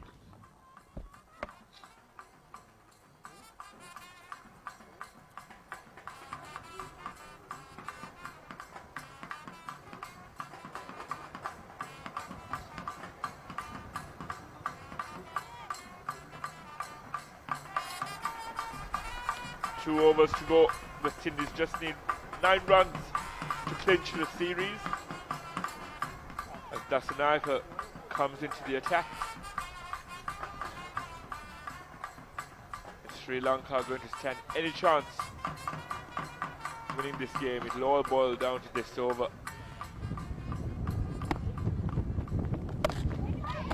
Charmaine Campbell, undeterred, coming through for the first. And there's a run-out opportunity with both batters at the same end. And there's a lack of situational awareness. Both batters were stranded at the same end. The throw came into the wrong end. And the keeper didn't realize that Charmaine Campbell was still midway through. Comedy of errors all around. Oh. This is unbelievable, unbelievable. Sri Lankan fielding just under pressure, not reacting quickly enough. Twice throwing to the wrong end. They should have got a wicket through a run out there definitely quite easily. That's it! She's gone for the big one, and another one down the throat. The fielder grabs onto it quite easily. I think it's an Nilaksha De Silva out there on the boundary. We'll have to wait and see. But Aline, another slog hit. This is how she plays. If she connects, she can get you runs quickly. But then there are times that she will perish being caught on the boundary. And I think this was not needed. The situation of the game probably should have tried to get another single or two. So it was De Silva, Nilaksha De Silva. Dasanayaka picks up a big one. Aline is gone for 4, 134 for 4.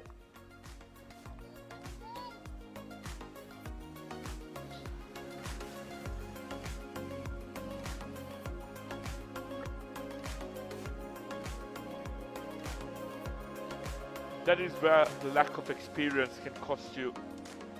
We saw the template that was set by Hayley Matthews and Stefani Taylor. Questionable shot selection once again.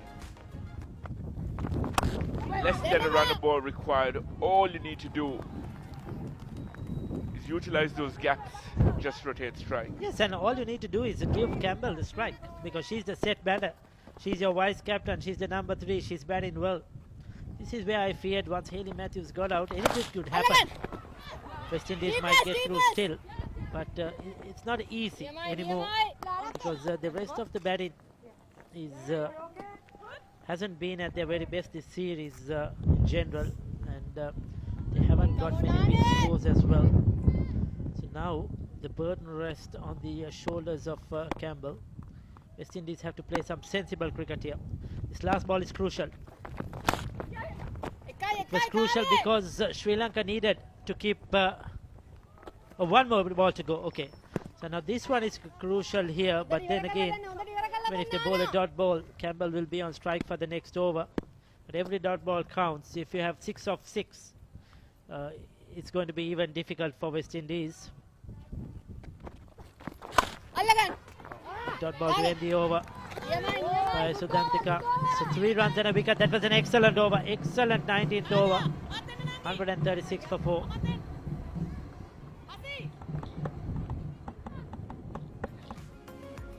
We're in for a thriller, Ricky.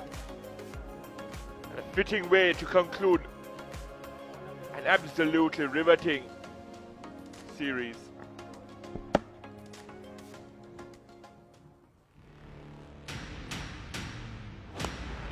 Over the top. More tension, more excitement. In the field, plenty of smiles. Very positive stuff.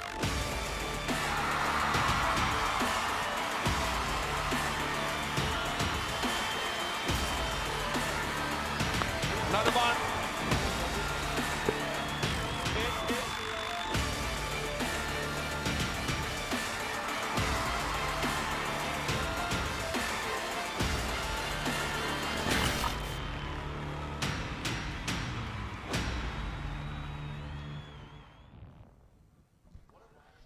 So there you go, final over coming up. Who will bowl that final over? The all-important one, defending 6, not easy. A chat between Chamari Atapattu. I think it's going to be Kavya Kavindi, the seamer. She's done a good job so far. She's under pressure, no doubt about it. She'll be very nervous. This first couple of deliveries to Campbell is going to be very crucial. Campbell will... I would just wonder how she's going to play. Is she going to look for the boundary? Is she going to pick up the one if it's on offer? Give it back to Henry. 3 overs, 7 dot balls. 2 for 21.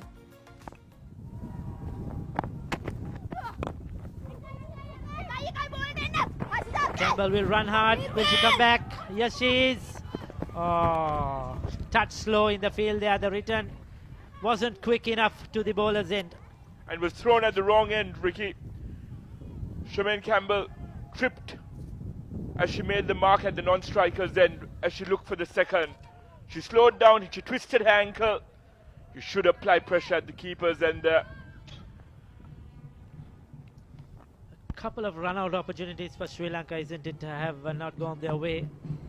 Especially the wicket of Campbell was crucial.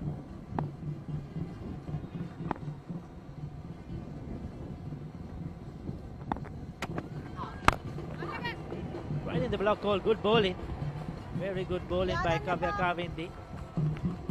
So now we have Henry on strike. Sri Lanka need a couple of dot deliveries, or they need a wicket, getting the new batter out there. Pressure, doesn't matter if it's a 1 or 1, that's a lot of pressure.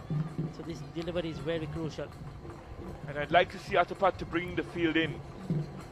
There are 4 fielders in the deep, as they're allowed to have at this particular juncture.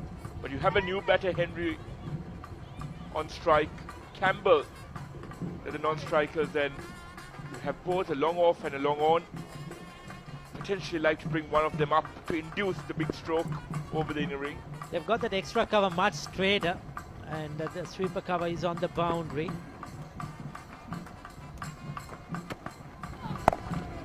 Good batting. This is intelligent cricket by Henry. And she's coming back for 2. This could... Oh, she's got there quite easily.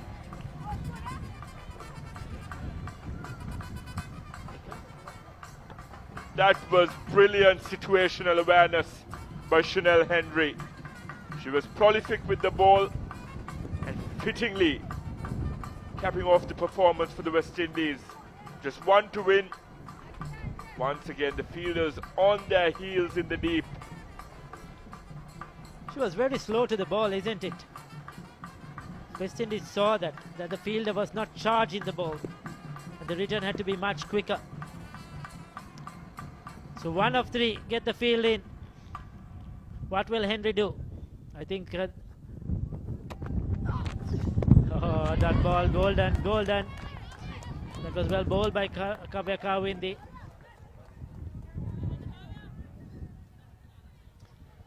Two deliveries, 1 left for West Indies to win this series. Remember, it's locked to 1-1 at the moment. Important run for West Indies. They'll be wanting this to win this game and win this series and take it back home.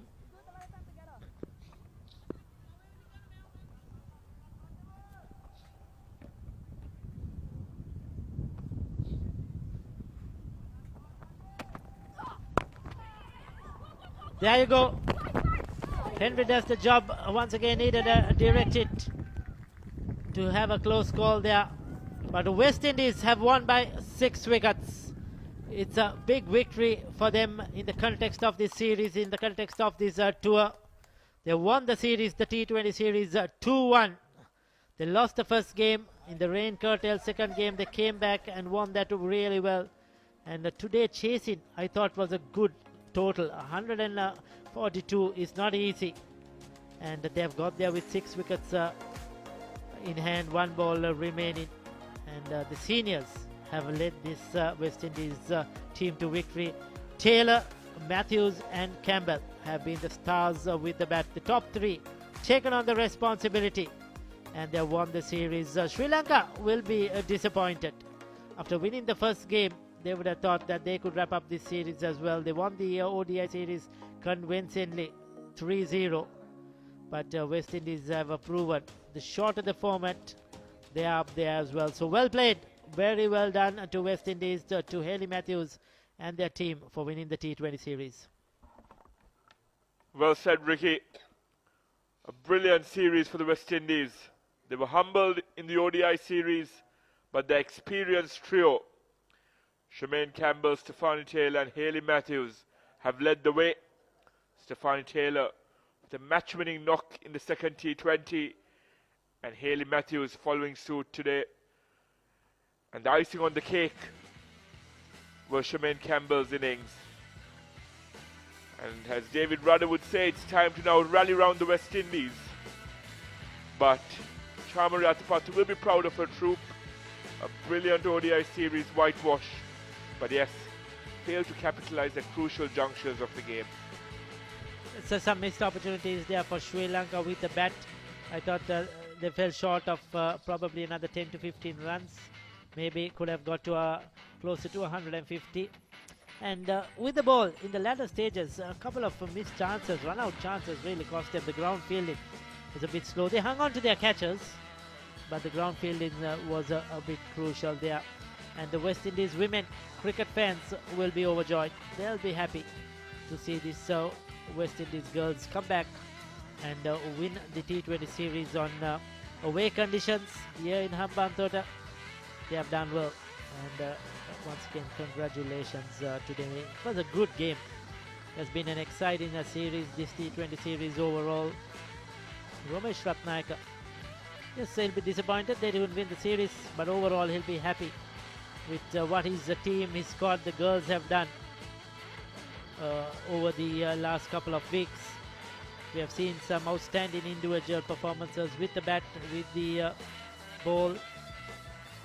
The likes of Harshita Samaravikrama, Vishmi Gunaratne have shined with the bat. Nisansala has been very good with the ball.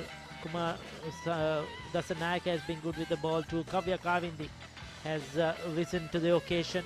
So a few things to take away.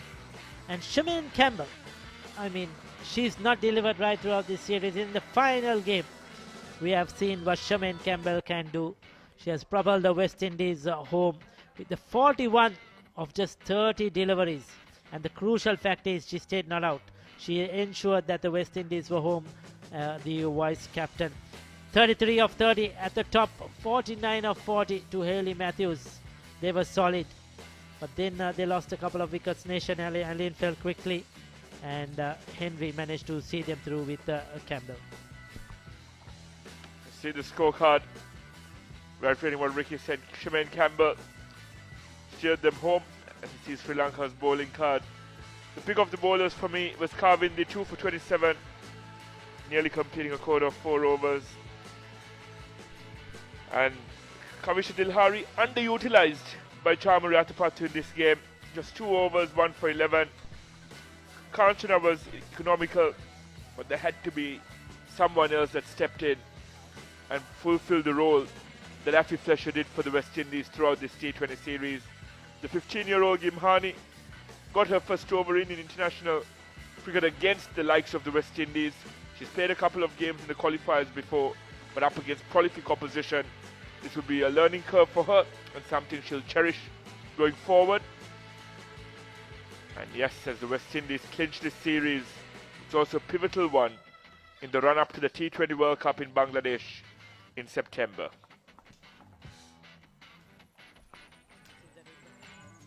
Yes, sir, this is the innings highlight. I mean, there were a lot of boundaries. Stephanie Taylor and Hayley Matthews were up to the task. They came out there with a purpose. They came out there to pack a punch and get their team to a good start and ensure that they really put themselves forward in the game up front itself with some really good shots. The batting was exceptional. They were strong on the short delivery. If you bowled it full, they were willing to take the aerial route. And both batters cleared the boundary with ease. That was the wicket of Stephanie Taylor, LBW to Kalani. That was a big moment in the game. But Campbell joined Hayley Matthews, and they too batted well. I thought the Sri Lankan bowling was a touch too short in this innings. A lot of pull shots, a lot of cut shots were presented. And the left arm spinner Chinaman just bowled the one over. She was expensive. Campbell was not afraid to go over the top, and they batted well until Hayley Matthews was adjudged LBW2. A cross-batted shot. Then a couple of wickets fell. They had Allen fall early. She came and went. So did Nation. But Henry managed to stay still. A run-out opportunity. There were a couple of them which Sri Lanka could have taken. And at the end, Campbell seen West Indies home by 6 wickets. Fantastic game. 141 for 7 after being put into bat. Sri Lanka in 20 overs. Athapaththu 38. She'll be disappointed. She didn't continue. Samara Vikrama 28. Dilhari 26. Sama Kanchana 19 not out. That was a very important innings. Allen 2 for 25. Fletcher 2 for 25 once again among the wickets. Henry has been a consistent right throughout. 1 for 16. Ramarak 1 for 20. And the 3 senior players, Matthews 49, Campbell 41, Taylor 33, have ensured the West Indies got to the target with 1 delivery left. Kavindi 2 for 27. She was good. Dilhari, Dasanaika 1 wicket apiece. And West Indies winning by 6 wickets.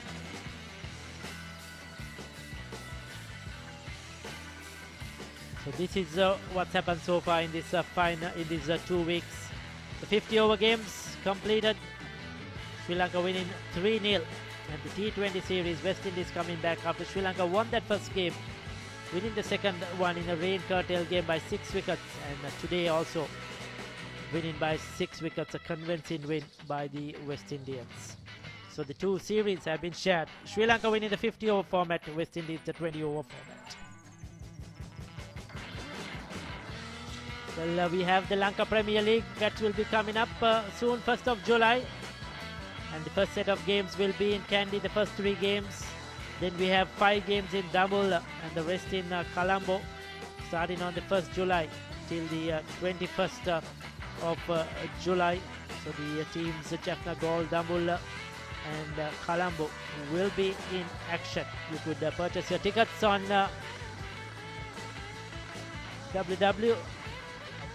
bookmyshow.com.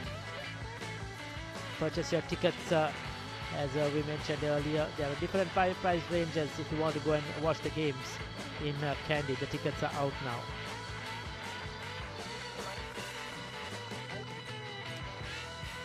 So we'll go for a short commercial break and we will be back shortly with the awards presentation.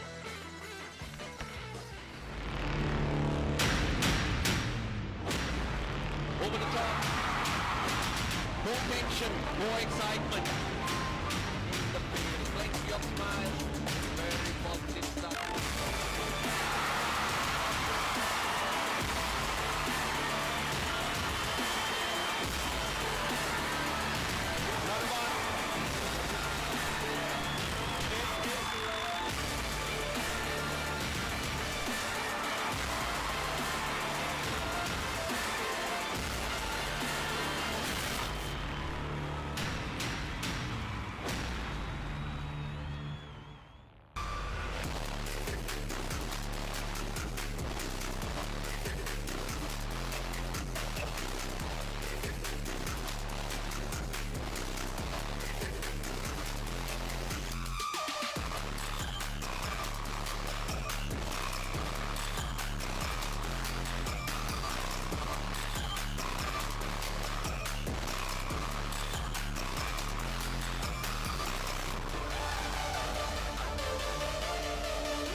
Check, check one. Test, check, check one.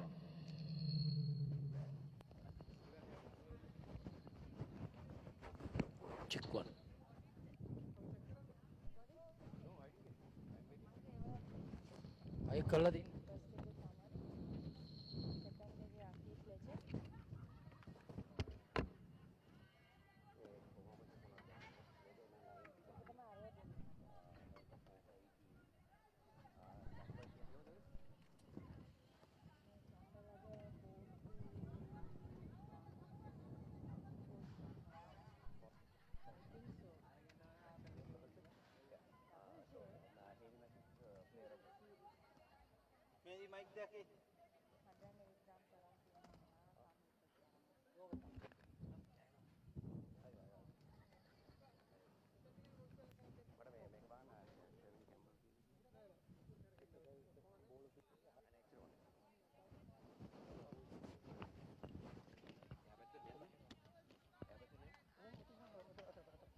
Check one.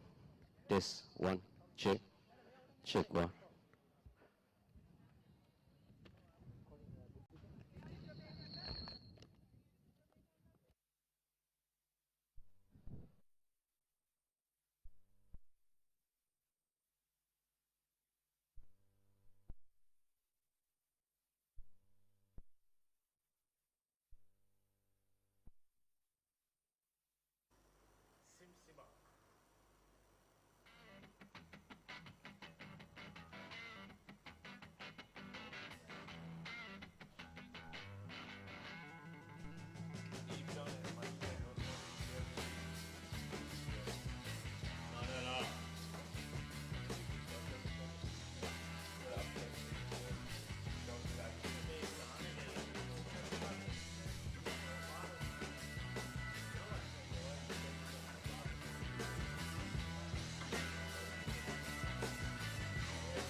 We're ready for the post-match presentation of the T20I series between the visiting West Indian women's team and the Sri Lanka women's team. We had an thrilling three-match contest, and the West Indian women's team coming victorious by 2-1 by winning the final game today.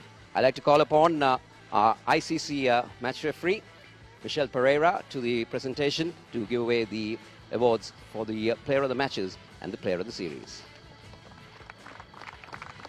First, the player of the match of the first T20I goes to Chamari Atapattu for her 91.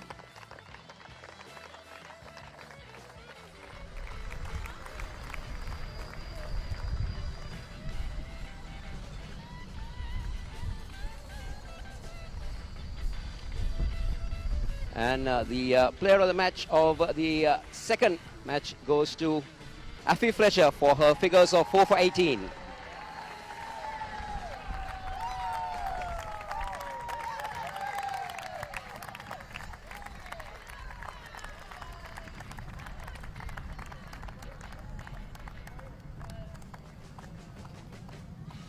And the player of the match for the third match goes to Sherman Campbell for her knock of 41.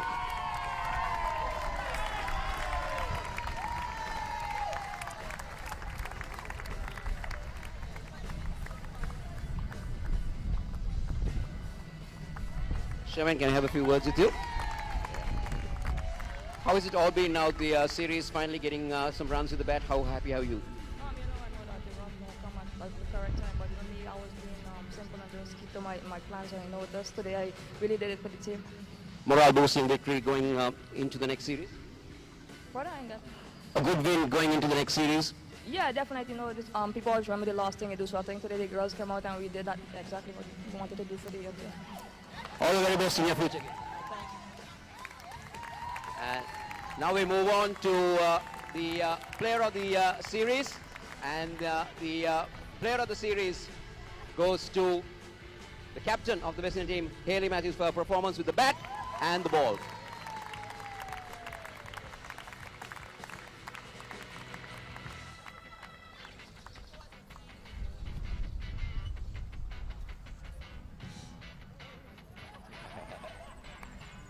Now I'd like to call upon Chamari Atapattu, the captain of the Sri Lanka women's team, to have a chat with me.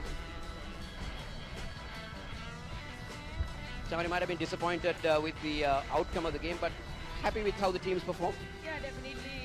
The result is not in our way, but we give opportunity for the youngsters.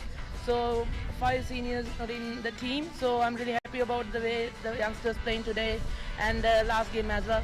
So the main reason has been to see how your bench strength would be going forward. Yeah, definitely we have good bench. So we give opportunities for the youngsters and a few seniors not in the squad. So, but the end of the day, the youngsters playing really good cricket. So I feel I'm very comfortable, and as a captain, I'm really proud of my team performance. Well, the Asia Cup comes in the next month. So how's the preparation would be for that? Yeah, preparation is really good. So we have to stick with our plans. We have to improve a couple of areas as well. So I hope we can continue the best performance in Asia Cup as well. Wishing you all the very best for your future endeavors. Thank you. I'd like to now call upon the winning captain, Hayley Matthews. A few words with me. Hayley might be pretty happy with the final outcome of the series. Yeah, I think it was really good, obviously, coming down here to Sri Lanka and not starting out the best and then being able to turn it around in the T20 series. I think it shows a lot of character from in our team and shows the fight that we have. Yeah, I think your batting finally started to click in at the correct time for you. Yeah, for sure. Like I think the T20s were obviously important, and obviously with it being a World Cup year too, we wanted to play some really good T20 cricket. So I think massive kudos still goes out to the bowlers and the positions they were able to put us in. But yeah, at the same time, really pleasing to see the way the batters were able to come through. So where do you head from here onwards? Yeah, I think we all just have a lot of training coming up, and then the women's CPL. I think Cha-Cha is going to be a part of that as well, so going to be good to have her over. But yeah, just prepare for the World Cup really well coming up in October. All right, finally, how is the whole Sri Lankan hospitality and your tour to Sri Lanka been? Yeah, pretty cool. I think the conditions here at the ground definitely made really nice. It's a fantastic ground to play at, and definitely a beautiful one. So yeah, we've thoroughly enjoyed our time over in Colombo at first and then coming down here to Hamilton. So yeah, hopefully we'll be back in a few years. Wishing you all the very best for your future games, and you can now go and collect your winner's trophy.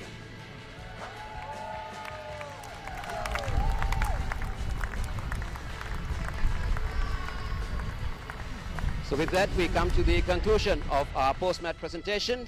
Hope you enjoyed coverage on Channel I, Rupawahini. So we wish you a pleasant day.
Player of the She'll